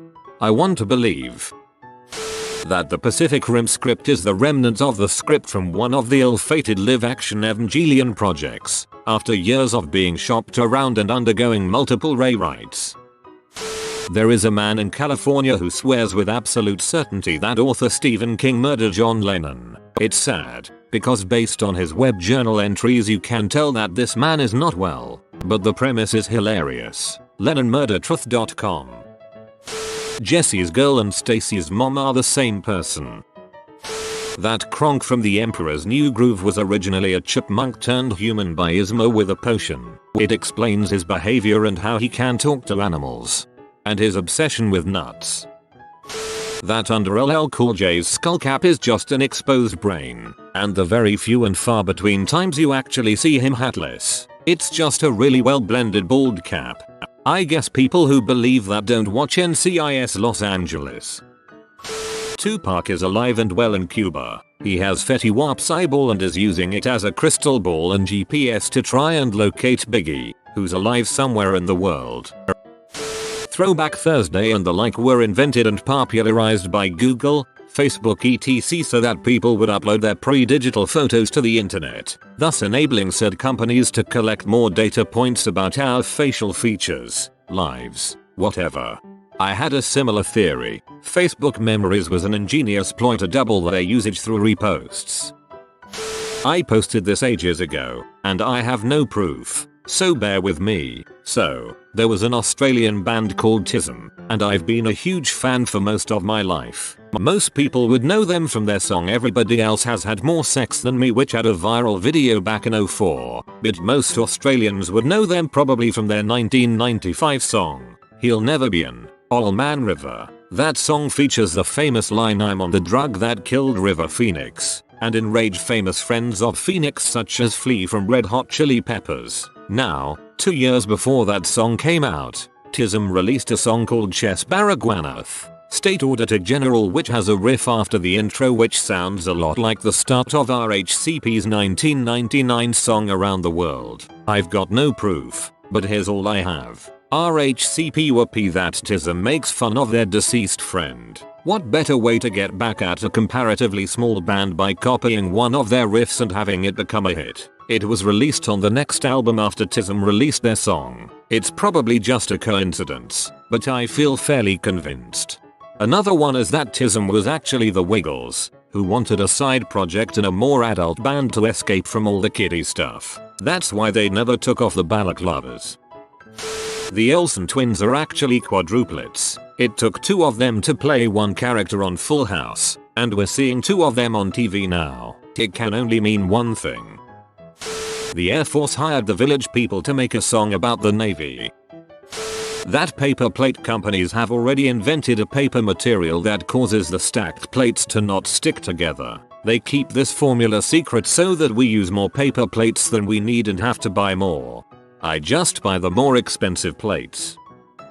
When phone companies have a new phone coming out, they push updates to older phones that caused problems such as battery and speed issues. Those problems get people to purchase the new phones. Contact lens cases are bigger than they need to be, so you have to buy more fluid to fill them. Those little signs that you see on the side of the road offering to buy your house or sell you mattresses is actually a secret society, and those signs are used to communicate with members that aren't local. That the chickens are up to something. The chickens are revolting. Finally we agree on something. Cosmopolitan magazine is written primarily for a single, female audience. So, they make no effort to publish useful relationship advice, but instead knowingly publish useless, harmful and even dangerous advice, ensuring that their readers remain single and continue to purchase Cosmo. My theory is that Cosmo knows its sex tips are a joke and publish ridiculous ones just so women buy the magazine to read ridiculous tips. Source: woman who buys Cosmo for ridiculous sex tips. Somebody at the Our Old School Cool sub just posted a picture of the young queen, and apparently British people are born when she lays their eggs. The question asked for theories, not facts. Keanu Reeves is immortal and has lived as a bunch of historical figures like Charlemagne and Stalin. Sean Bean is immortal and dying in films is the only way he'll experience it. The Star Wars prequels were told from the view of R2-D2 to make himself look more heroic and the human interactions more awkward because he didn't really understand them. We don't have jetpacks because we could get to any height we want, and Big Ladder don't play that crap. Reddit was created by Chinese and Russian agents to harm US productivity and give those countries a competitive advantage. Right now over 10 million dozen American office workers are online in their air-conditioned offices reading this post while they should be doing productive work. Meanwhile the Russians and Chinese are hard at work in their vodka factories, potato fields and coal mines, making their countries more productive. Right now over 10 million American office workers are online in their air-conditioned offices reading this post while they should be doing productive work. Hooray, I'm a statistic. Avril Lavigne died in the early 2000s and was replaced with a lookalike conspiracy thread. Also the similar theories with Andrew WK. Bonus points because he occasionally says cryptic things to play into the theory. I think it is because he enjoys messing with people. I think R2-D2 killed the red droid so Luke would take him. And I think the Russians stole the moon. What's the best theory on UFOs or aliens you've ever heard? That greys aren't fully biological, but rather remotely controlled androids, or that they are biological, but their grey appearance is a suit and not the actual body. Imagine other life forms looking at our astronauts saying, "Here come the marshmallow cyclops creatures again." Forgot to say, I reckon we are very DNA planted here and they come to check on their experiment from time to time. That if any civilization elsewhere in the universe had the technology to reach us, for any reason, they'd be very likely to be able to disguise their presence from our detection methods. That is, they could observe us close up using nanotech, microscopic biological spacecraft etc. and we'd never know. This theory plays into the zoo hypothesis. There are so many star systems with potentially inhabitable planets out there that the chances that we have been the only life in the universe is extremely slim. The question, instead, is whether life arising elsewhere has managed to survive destruction and remain alive today such that they might be able to contact us. That is to say, there have probably been countless civilizations for the past several billion years that simply haven't made it. This is our most likely answer in my opinion. Other planets, dinosaurs. The best two I've heard. We don't allow ourselves to contact lost tribes in the Amazon or other wild places. Extraterrestrials may have similar laws on a galactic scale. We split the atom, but made weapons out of them instead of trying to reach the stars. They leave us alone out of fear that we'll destroy ourselves if war accidentally breaks out. That life in the universe could be so unrecognizable to us that we wouldn't even register it as being alien life. What if life on another world was not carbon-based, but another element? How would we even know what to look for since our definitions and descriptions of life are based on a completely different perspective? Any species advanced enough to find us wouldn't make contact. They'd study us the way we study animals, ideally with minimal interference. Compare the average abduction story to the way we dart large animals, collect data and leave them to wake a bit groggy and confused but unharmed. UFOs are higher dimensional objects moving through our dimension. Like, if we moved a 3D object through 2D space, to a 2D being it would look crazy weird. A hollow sphere would start as a dot, then look like a hula hoop that starts small, gets big, then small again. They'd have no idea what they were looking at. So WTF would a higher dimension object look like passing through our 3D dimension? It might rapidly change shape or appear to move at incredible speed as the whatever moved through our space-time. Gravity wouldn't affect it, I don't think. It wouldn't appear to have any form of propulsion. Brian Cox's, at least that's who I heard this from first, solution to the Fermi paradox. TLDR. Any most civilization advanced enough to get even close to interstellar travel becomes too energy intensive and destroys themselves their planet before they get far enough for interstellar contact. Consider the fact that the human race is a divided mess of contradictory intents. We have the scientific community reaching out peacefully, yet if aliens do come into the airspace of any nation, the first to greet them would be the military. You can imagine what the response of the military would be when a UFO enters forbidden airspace. Given the declassified government files regarding UFOs, it is quite likely that contact has been attempted in the past and the results being tragic. The movie Contact actually makes a good case that we haven't been visited by UFOs or aliens. Our most powerful broadcasts have traveled at best a few dozen light years from this planet. To put that into perspective, if the Milky Way galaxy was the same size as North America, the Earth would be a speck of dust floating around a knick-knack on a living room table in a house in Arizona. Our most powerful broadcast signals have made it to the end of the driveway, or at best across the street. If there were a hyper-intelligent species 2 blocks over desperately listening for signs of intelligence in the neighborhood, they wouldn't even know we existed for at least a couple thousand years. When they finally picked up our signal, our first television broadcasts, it would take their response another couple thousand years to arrive here. That there is no one else and we are those advanced aliens. The universe is still in its toddler stage in age and we are the first intelligent people.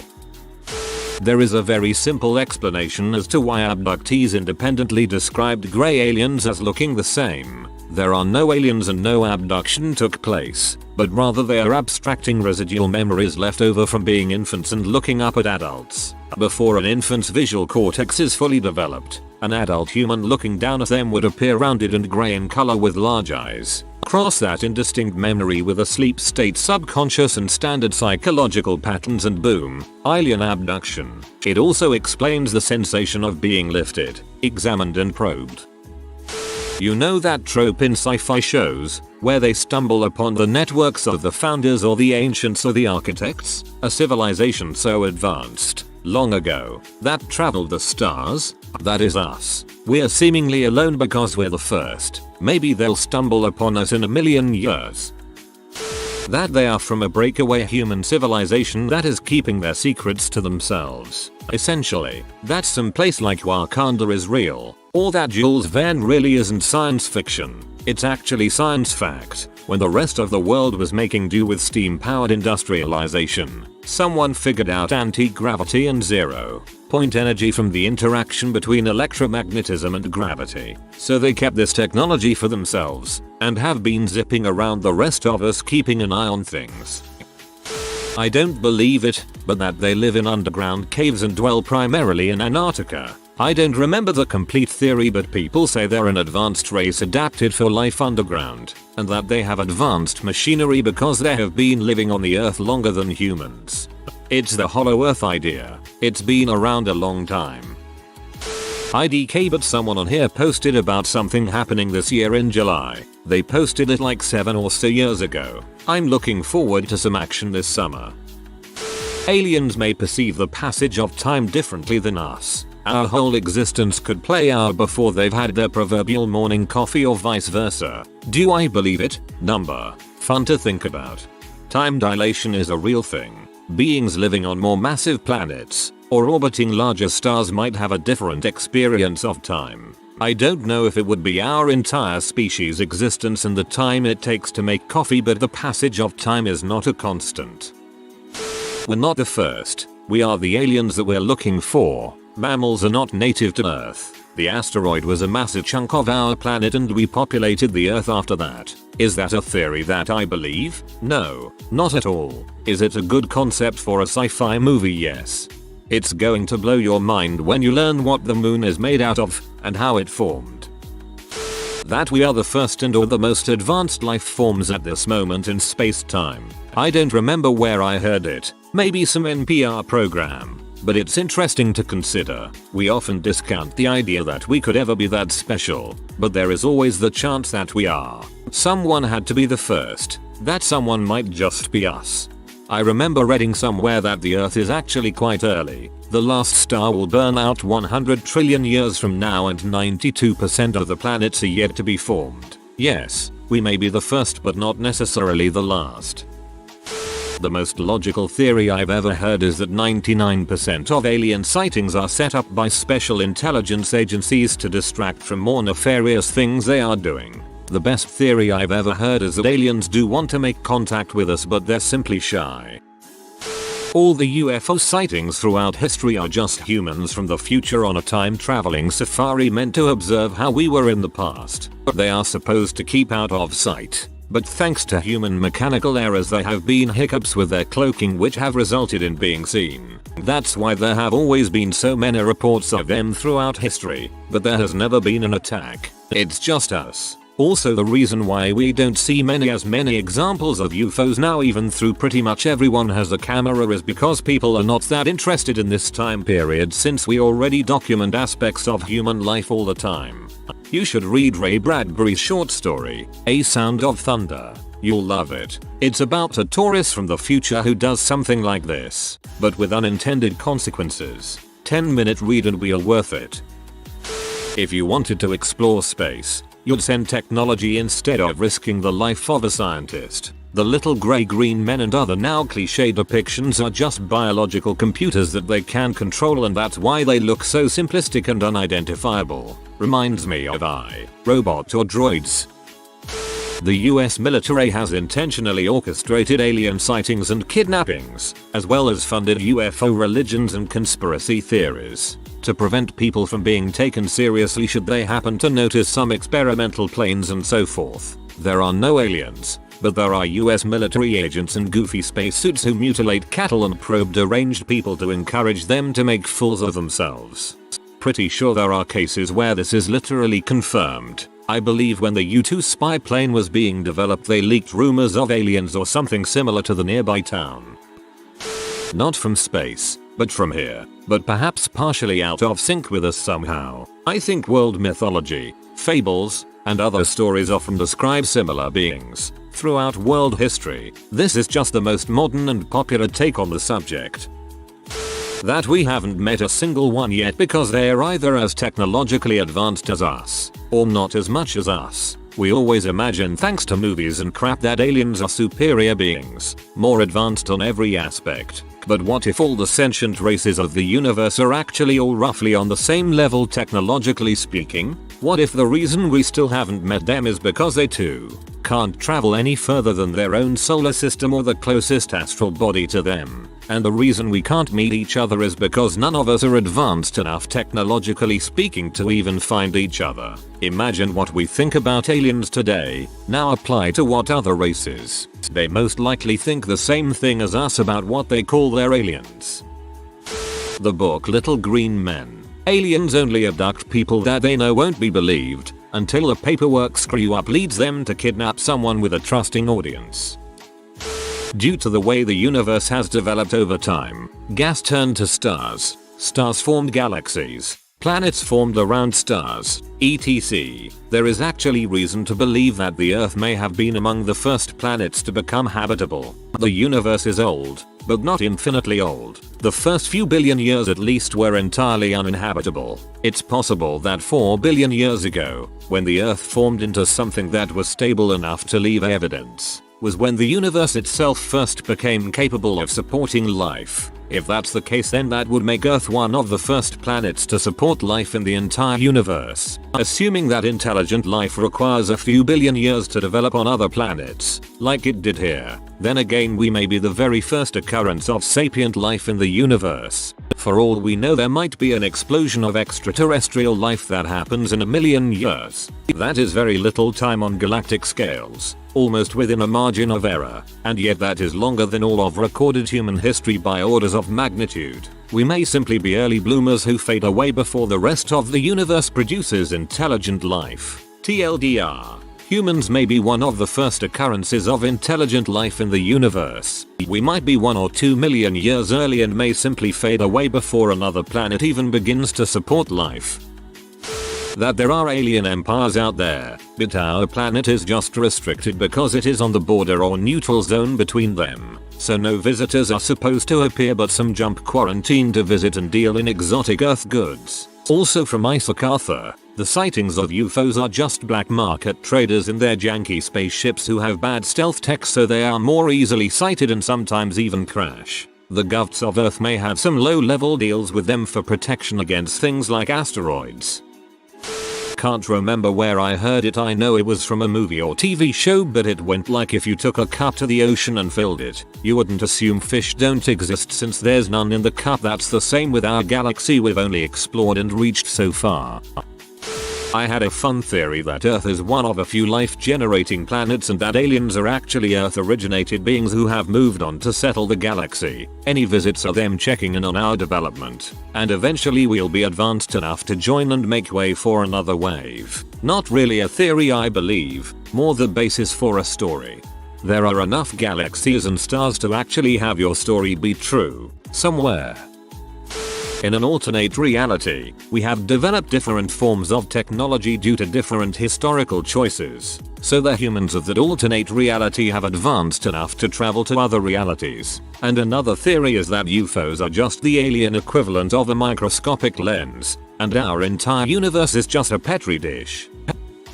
The theory that really intrigues me is that other beings in the universe find it pointless to contact us as we are not highly evolved creatures, and that trying to make contact with us would be as if humans tried to make contact and communication with ants. We wouldn't be able to understand them or comprehend anything they would say.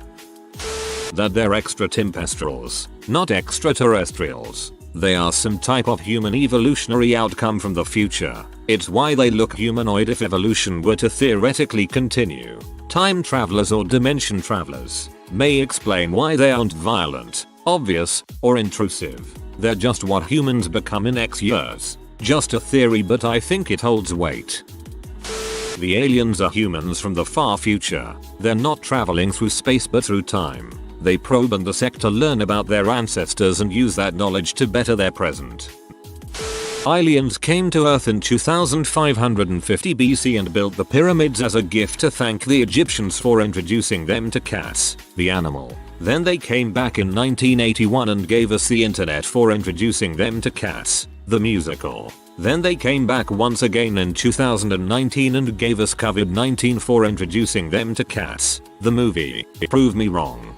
This also explains how cats can disappear and reappear in odd places. Yup, I accept this theory.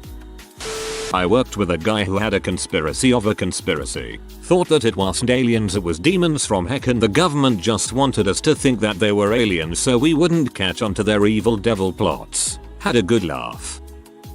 Roswell. The fact that a military expert identified it as a spaceship publicly, then had to do a very staged photo op to discreet himself, and that a bunch of people in the military had weird stories from that time, like flying a general to New Mexico then straight to Washington, suggests they might have found something. Also, the government had to change their story and admit to lying doesn't sound great. I don't exactly believe it, but if I was forced to pick one, that would be it.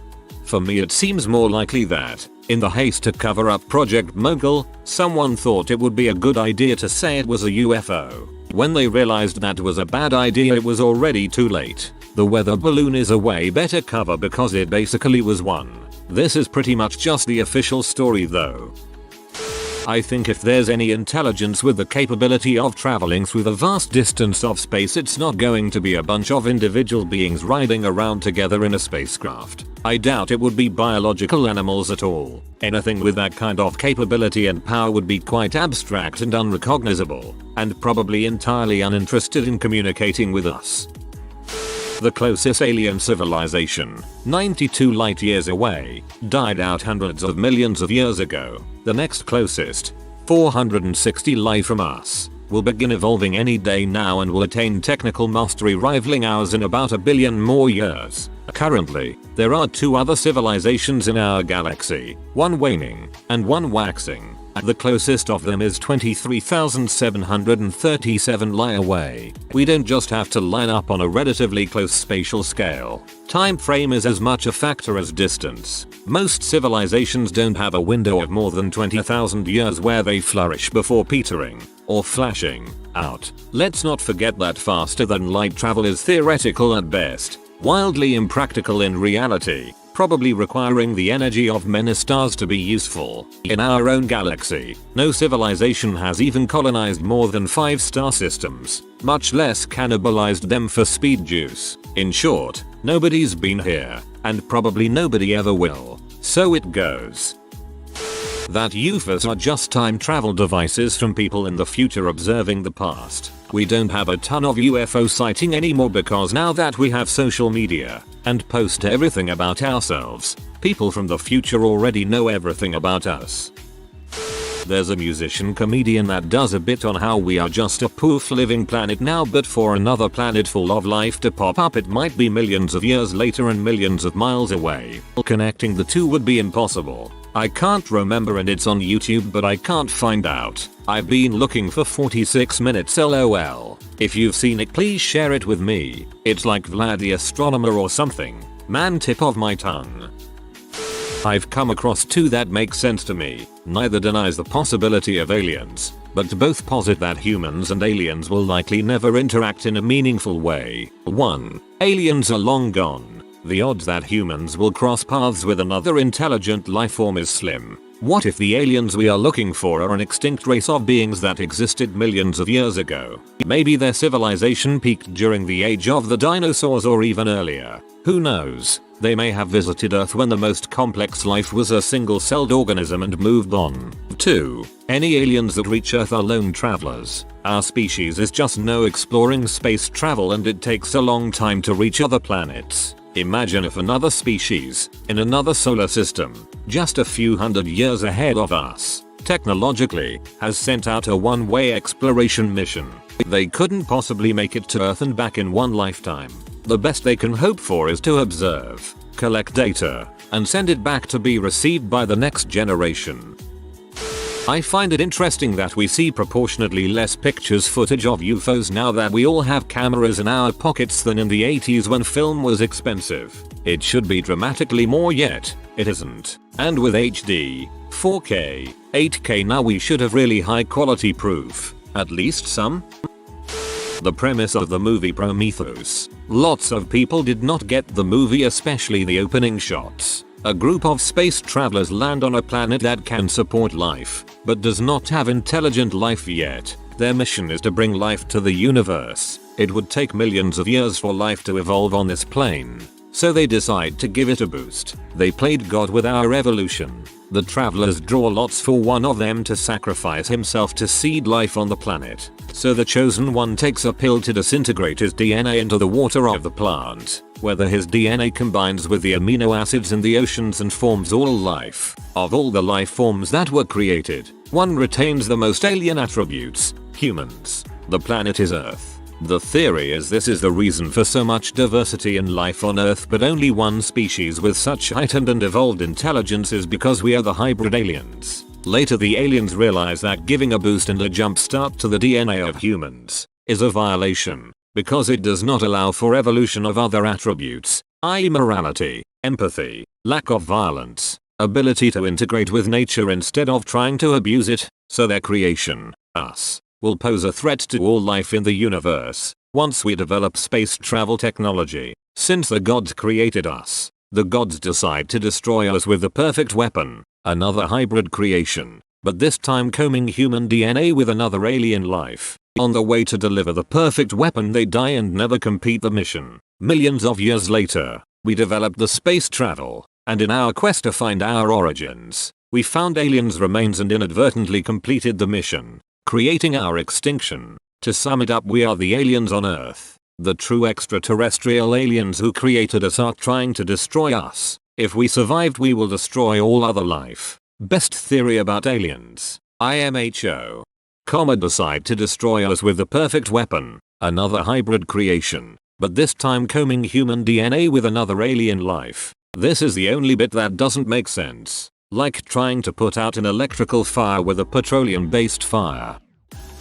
Different wavelengths. Or dimensions, if there's a difference. So, the same way we can't see field colors outside our visible spectrum. For example, gamma rays. We're too different to interact with aliens. Sometimes they build odd contraptions to phase into our dimension. Sometimes mushrooms chemicals disrupt our brain enough to see into their dimension.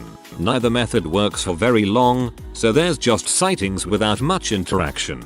I love this one. UFOs are actually a result of mad scientists and not aliens. The only reason there aren't any sightings is because they record and upload videos of their experimental crafts to YouTube nowadays. What fan theory do you 100% accept as truth? Peppa Pig is set in an Orwell's Animal Farm universe where the animals have risen up, killed all the humans in an apocalypse, Farmageddon maybe, and taken over their respective positions in society. Mr. Potato is actually a human who disguises himself as a potato to avoid being killed by the animals.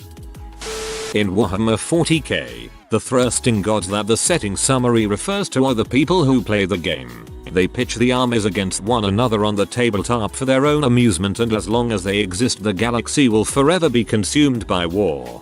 The Golden Throne broke thousands of years ago, and the only thing keeping the Emperor alive is that the orcs believe it.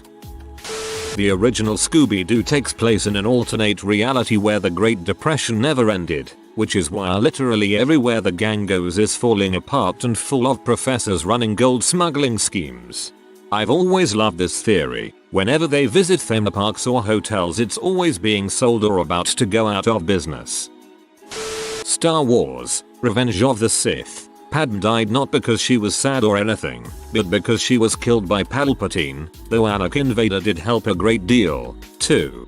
I thought Lost the Will to Live was code for suicide at PG-13. I remember being a kid and just like hook her up to a machine or put her in a tank, and a few years later I was like, oh, she did it. They never harvested DNA from mosquitoes. It is all a cover story, and the dinosaurs are completely engineered, which explains why they look exactly how we expect them to look. John Hammond already says he is obsessed with the showmanship of carnival acts. In the video game, Jurassic World Evolution, somewhere it says something along the lines of if we used pure DNA, dinosaurs would look completely different than they do now, but we filled in the blanks with multiple current animal DNAs, because you wanted more teeth.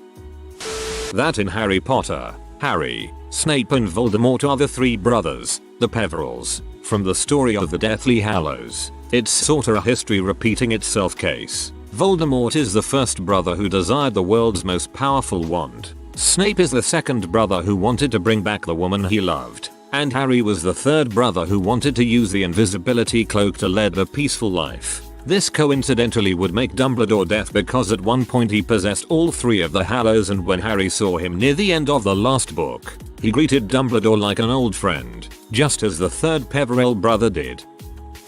That most of Ferris Bueller's Day Off happens in Cameron's imagination. Ferris is a popular kid he doesn't really know that well, so to cope with another day he's too neurotically anxious to go to school. He imagines what it would be like to spend a day skipping school with the popular kid and his hot girlfriend. Crookshanks from Harry Potter once belonged to the Potter family, but ran off when the house was destroyed by Voldemort, later to be found by the owner of the magical menagerie. This is why he could identify Peter Pettigrew and Sirius Black in their animangui form. There is theory that the Mad Max series of movies are just stories, fables, passed down from generation to generation. Max is a folk hero of the wasteland. All of the stories begin and end the same way. Whether or not he ever really existed, no one knows. He could be a conglomeration of many men, or just some stranger who helped out one warrior tribe back in the day and grew into a folklore legend like Paul Bunyan or Robin Hood. There were internet rumors for a time there'd be a sequel with Heath Ledger as the feral kid all growed up. Kinda wish it had happened. The Rock the movie is actually a James Bond movie. Aside from being played by Connery, John Mason explains that he was trained by British intelligence. At the end of Diamonds Are Forever, Bond is on the SS Canberra, which docked in San Francisco in 1971, just 1 year before Mason was captured in the RAC. Never heard this before. This one I now believe 100%. Gracious. How I Met Your Mother, Barney and Lily aren't terrible people, they're just portrayed that way as a result of Ted's biases towards them. Ted is an unreliable narrator. In The Office US, Kevin is actually as smart as Michael said he was. He is also the actual office prankster and gets the whole office in on making him out to be this big dumb guy. The fact he ended his character arc by buying a bar and doing extremely well despite getting fired for making up a magic number that solves all the office's problems just doesn't add up. Not to mention he's great at poker and successfully embezzles and insider trades. That the Joker in The Dark Knight is a former US soldier suffering from severe PTSD. That his unit was attacked by enemies and his team was left to die, but that he survived and is now angry with the government and now wants to cause chaos and destruction. This would explain his knowledge on weapons and explosives as well as being able to coordinate heists and plan out attacks. This is supported by the scene in the hospital with Harvey Dent where he says something along the lines of a truckload of soldiers blows up and nobody panics, because it's all part of the plan. Perhaps his unit was set up and left for dead and he managed to escape. I personally love this theory, but there are a couple holes. Mainly in the scene where Joker is arrested at the GCPD and they mentioned that there is no record of him anywhere, dental records included. Surely a US soldier would have record of him somewhere and would be well known. Those holes only support the theory if he's actually an off-the-books Black Ops soldier. One so secret that all identifying information is scrubbed from existence, so that the government can deny that he exists at all. Then his mission goes wrong, and he gets left for dead and the government gets to deny any and all knowledge of him existing working for them.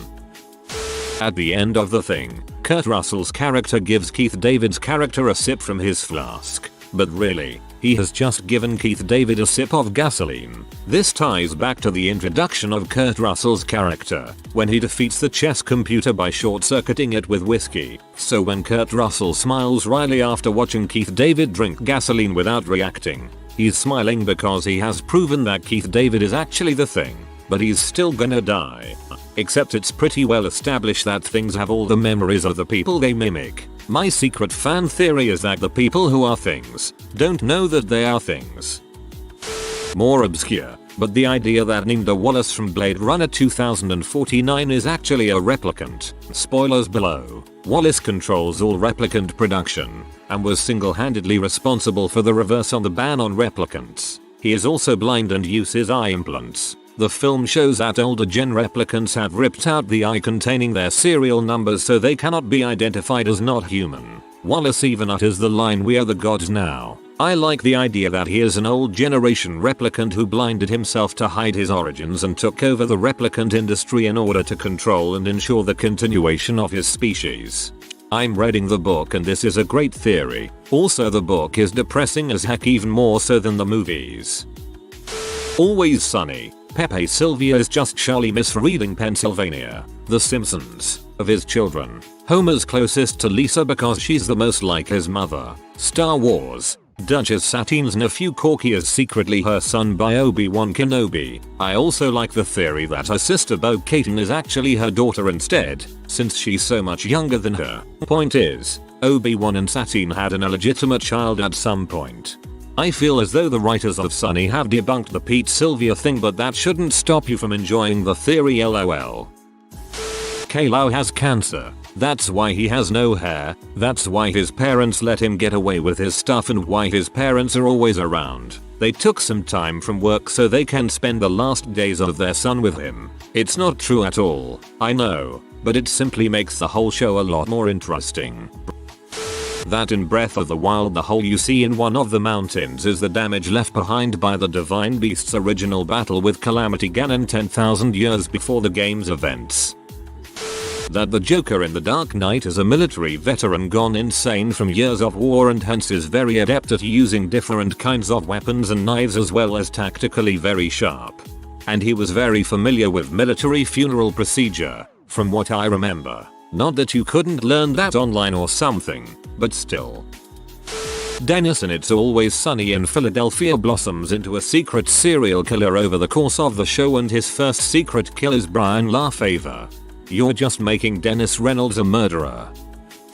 The Indoraptor from Jurassic World, Fallen Kingdom was part human. I even think I know which human's DNA was used. I suspect it was Lockwood's daughter. The woman Mies is a clone of. It kind of explains why it had such a weird fascination with her. Star Wars, The Attack of the Cloners. The Tusken Raiders that kidnapped and killed Anakin's mother were persuaded into doing it by Darth Sidious. Also the theory that Sidious caused Anakin's nightmare premonitions as a way to turn him to the dark side. Tylee is able to perform physically impossible aerial stunts because she's an airbender who doesn't know she's bending. Probably descended from airbenders who escaped the genocide by Kai blocking the firebenders. They're hid in plain sight in the Earth Kingdom and Fire Nation by enforcing strict conformity on their children in order to pass and teaching them Kai blocking. They also have lots of kids to one day make enough descendants to eventually repopulate the air temples. That's why Tylee has 6-7 siblings when most upper class Fire Nation families appear to have 1-2 children, and she's frustrated that her family treats her as part of a matched set and discourages standing out. Azula subconsciously knows there is something off about Tylee but needs her skills, so she sublimates her aggression into psychological jabs and put downs directed at Tylee, even when she appears to have done nothing wrong. Wow, this is such a good theory. My favorite theory is that by Harry Potter being a Horcrux, he makes the Dursleys worse as he is growing up. They weren't the best to begin with, but by having a piece of Voldemort's soul near them for like 10 years made them worse. That's why the more he is away the somewhat better they become, concluding with Dudley becoming an alright person by the end. The US government dropped the bombs first on the Chinese and the Soviets in Fallout, with the intention to rinse the planet clean of human life, with only them the Enclave, emerging hundreds of years later as the last humans left on Earth. The FEV virus was already in the making and was in fact from the beginning made as a bioweapon, with the creation of super soldiers being just a pretext to further research into the virus as to how to make it lethal and extremely virulent. They planned after all to release the curling 13 strain on the wasteland 150 years after the atomic bombs to kill all those who have survived the nuclear holocaust, and reverted to almost primitive scavenger societies, thus having no capacity to even create a cure for the bioweapon. Vault Tech played a role in this too, as they were a subsidiary company under the US government, by creating the vaults in order to create sociological experiments to see various scenarios as to how to adapt on the empty planet after the Enclave emerges from their outposts. The aliens did it. In the show Loki, the main version of Kang has made himself immortal via a Groundhog's Day style time loop. His plan is not about preventing a war, he is trying to find a way to kill himself and end the reincarnation loop because he is tired and wants to die. Loki says that he is just a regular human man, and Kang confirms this. He is not an immortal and has a normal lifespan. I have lived a million lifetimes was a reference to the loops, not that he had literally lived for millions of years of linear time. I will just end up right back here anyways. Reincarnation, baby. Peter B. Parker from Into the Spider-Verse is the same Peter Parker from Sam Raimi's trilogy. At least, that's what I always went by until I saw the direction that No Way Home seems like it's going. They definitely lean into that with the recap, upside down kiss and whatnot. Every new Reaper stays behind to act as the vanguard for the next invasion, meaning that Sovereign was created from the Protheans. In Half-Life, one of the scientists says, "Do you know who ate all the donuts? It was Freeman. He ate all the donuts. That's why he doesn't talk, so no one can smell his donut breath, or because his mouth is constantly stuffed with donuts." Darth Sidious killed Padme at the end of Revenge of the Sith using the dark side of the Force, by draining her life force and using it to restore Vader's instead. This would also tie into the Darth Plagueis story as told by Sidious Palpatine earlier in the film, who apparently had such a knowledge of the dark side that he could even keep the ones he cared about from dying. In this case, Vader. I mean, how else would he know that she died if he didn't have something to do with it? I thought the idea was that he used the dark side to siphon off her life force and use it to restore Anakin. The movies just don't explain it very well. The doctor doesn't tell anyone his name so that no one looks up his PhD thesis. He wrote it while high on space and time drugs and is extremely embarrassed by it. The doctor canonically has a PhD in cheesemaking. Mario is actually a bitter ex-boyfriend to Princess Peach who has subsequently moved on to a relationship with a more wealthy and more influential Bowser. Unfortunately, his jealousy has spiraled into an obsessive rage where he's going through Mushroom Kingdom on a murderous rampage trying to find the princess. Bowser keeps moving her castle to castle in an attempt to protect her, but Mario is consumed with bloodlust and regular lust. It's a tragic story.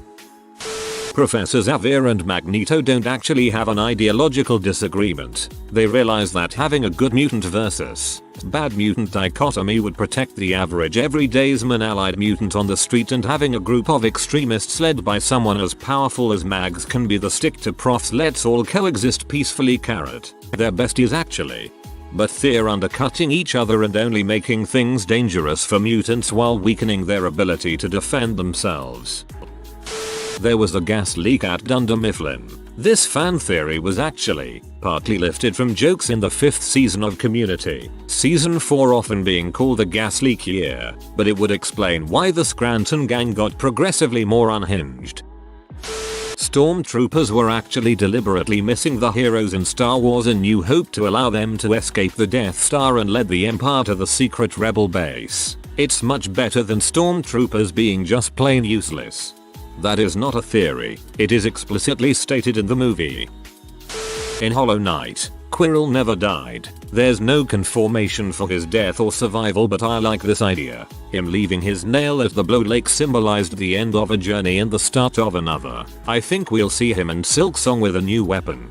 I don't think he dies, but after the Blow Lake he leaves Hollownest, removes his mask, and just lives as a normal thoughtless bug. Each series of Red Dwarf is set in a parallel universe. Although series 1 and 2 are in the same universe, the books are also in a different universe to the TV show. They are all just different playthroughs of Red Dwarf, the total immersion video game. It's all in the microdot hidden in the eye. Surprised how many Dark Wonka theories are here. Mine is that the Gene Wilder Wonka is actually the surviving Weasley twin. The end when his office has all the props cut in half really seals it for me. Never heard that one. Thank you for blowing my mind. There's a pretty interesting theory that James Bond is just a codename for the most elite member of MI6. Basically, the British government kidnaps a person and brainwashes him into believing that he is James Bond. Skyfall kinda ruined that theory. John Wick is Neo from The Matrix. After the third Matrix movie, Neo jacks back into the Matrix and his life as John Wick is meant to keep him there, constantly making him run from danger, never to question the construct that he's in. There's tons of supporting evidence like the lack of cops in John's universe. And the fact that they're having gun battles in public places and bystanders are just walking by.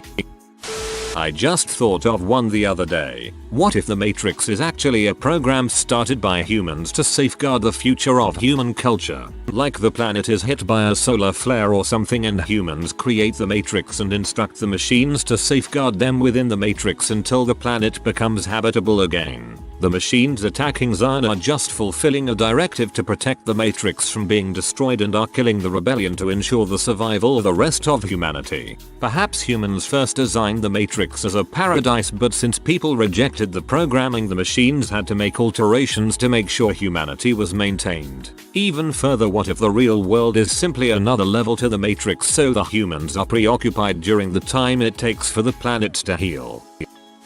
The music that plays during Doom 2016 and Eternal is actually playing in the Doom Slayer's helmet to help pump him up.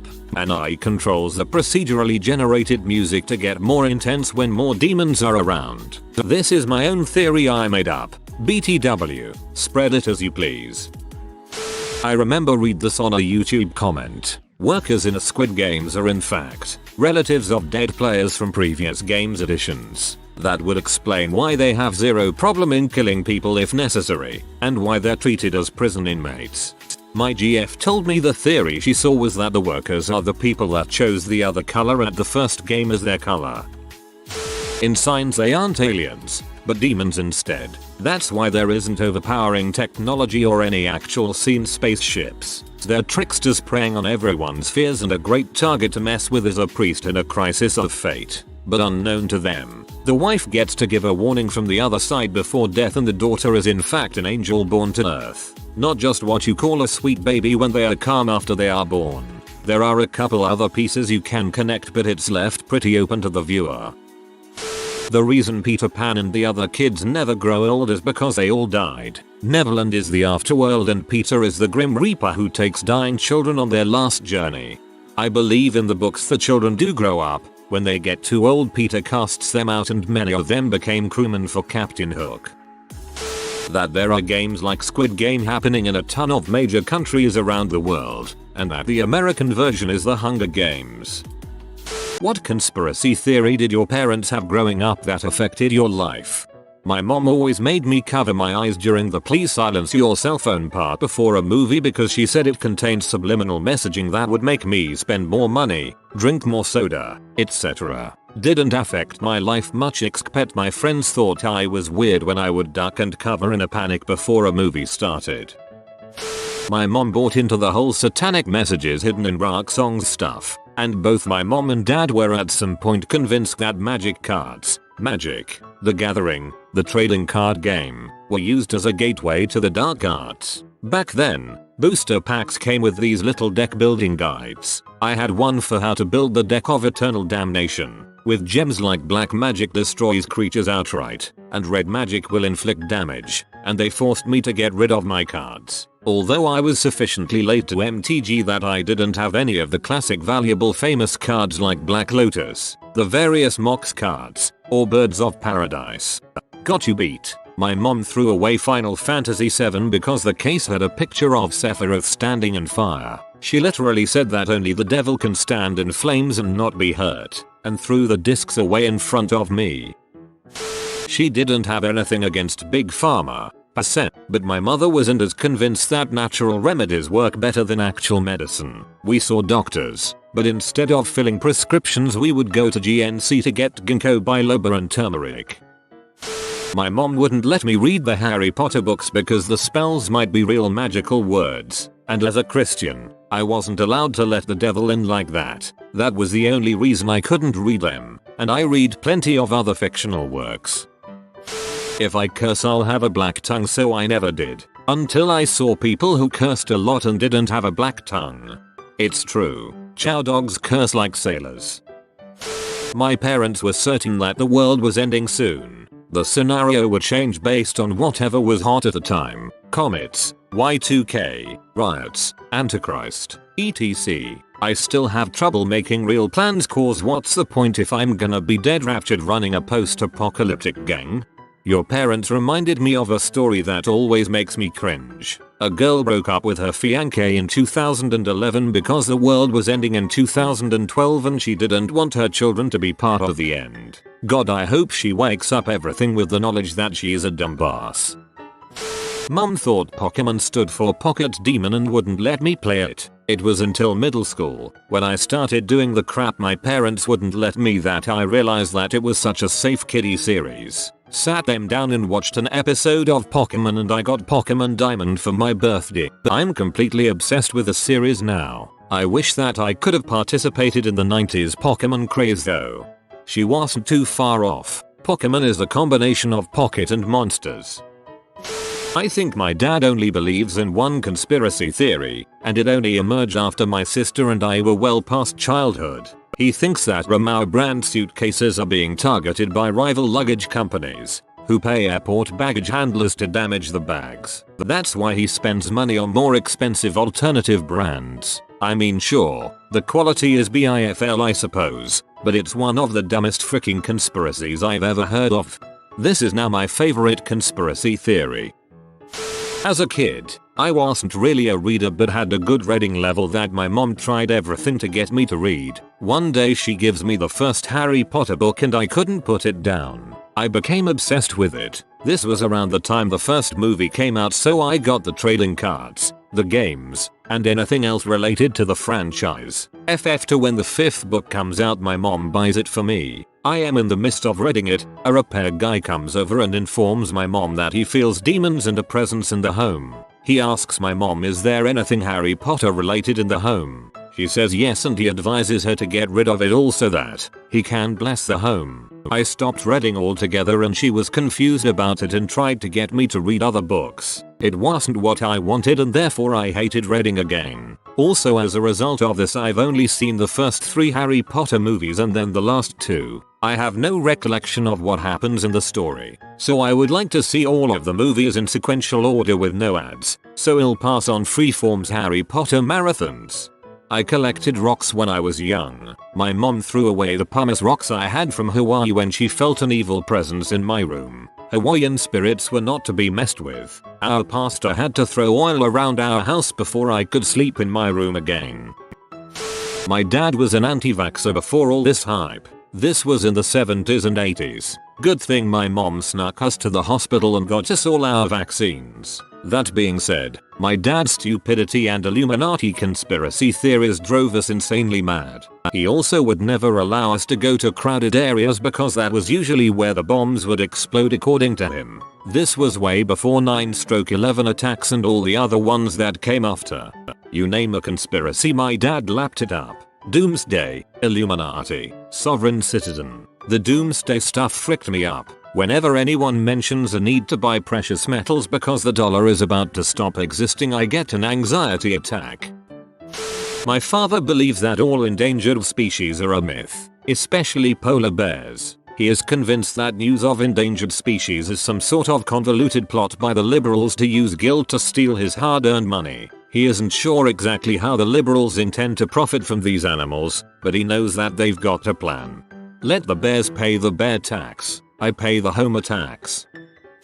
My dad is awaiting a terrorist attack where all power grids in the US are shut down, resulting in no electricity anywhere for a long period of time. Because of this, our basement is fully prepped as a survival shelter to evade the murders, looting, madness, etc. that will ensue. It's affected me in a way to always be prepared for anything, but has also instilled a nagging anxiety in me to expect the worst from everyone. On the bright side, if crap goes down, I'm set. Trick-or-treating was a no-go because my mum was sure that it was all poisonous. Even though there has literally never been a case of a stranger giving out contaminated candy. Purist paranoia. That if I don't cover my feet when sleeping or walk on cold water barefoot, I'll get sick. I've even had an ice bath and my mother still believes it. Not my dad though. I wasn't allowed to keep my cell phone in my pockets, but had to have it in my backpack or alike. My mother believed the cellular networks cause cancer conspiracy. I never got the 6 inches and thin clothes make a difference logic usually associated with that. Therapy and special ed classes makes you look incredibly dumb. I needed it more and more as I got older, but my parents refused. My mom used to threaten to take me to therapy as a punishment and it really fricked me up and made it hard for me to take that step when I needed it. I couldn't express my opinions about politics near my dad because he believed that the government was carefully watching us all the time because we are Muslim. I checked to see if that's true, then something Snowden. My parents are doomsday preppers, so I have this thing about having more stuff than I need in case of disaster. When in moderation, this is a pretty good thing, particularly if you live in a disaster-prone area, tornadoes in the Midwest, etc. The CDC, for example, has a variety of helpful guidelines on what to stock for a variety of disaster scenarios.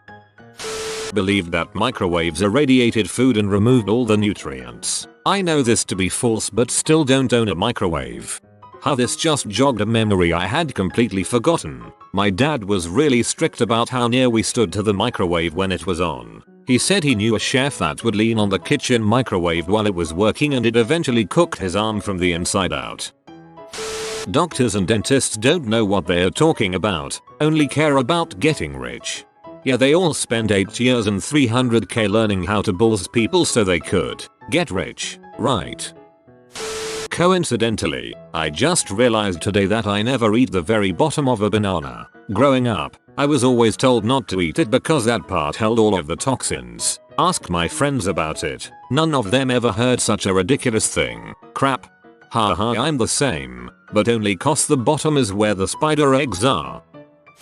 Somehow, the food I didn't finish on my plate would make African kids die of starvation. I feel yeah, but it wasn't about the kids just dying but being appreciative and not taking advantage of the abundance that we have by being wasteful.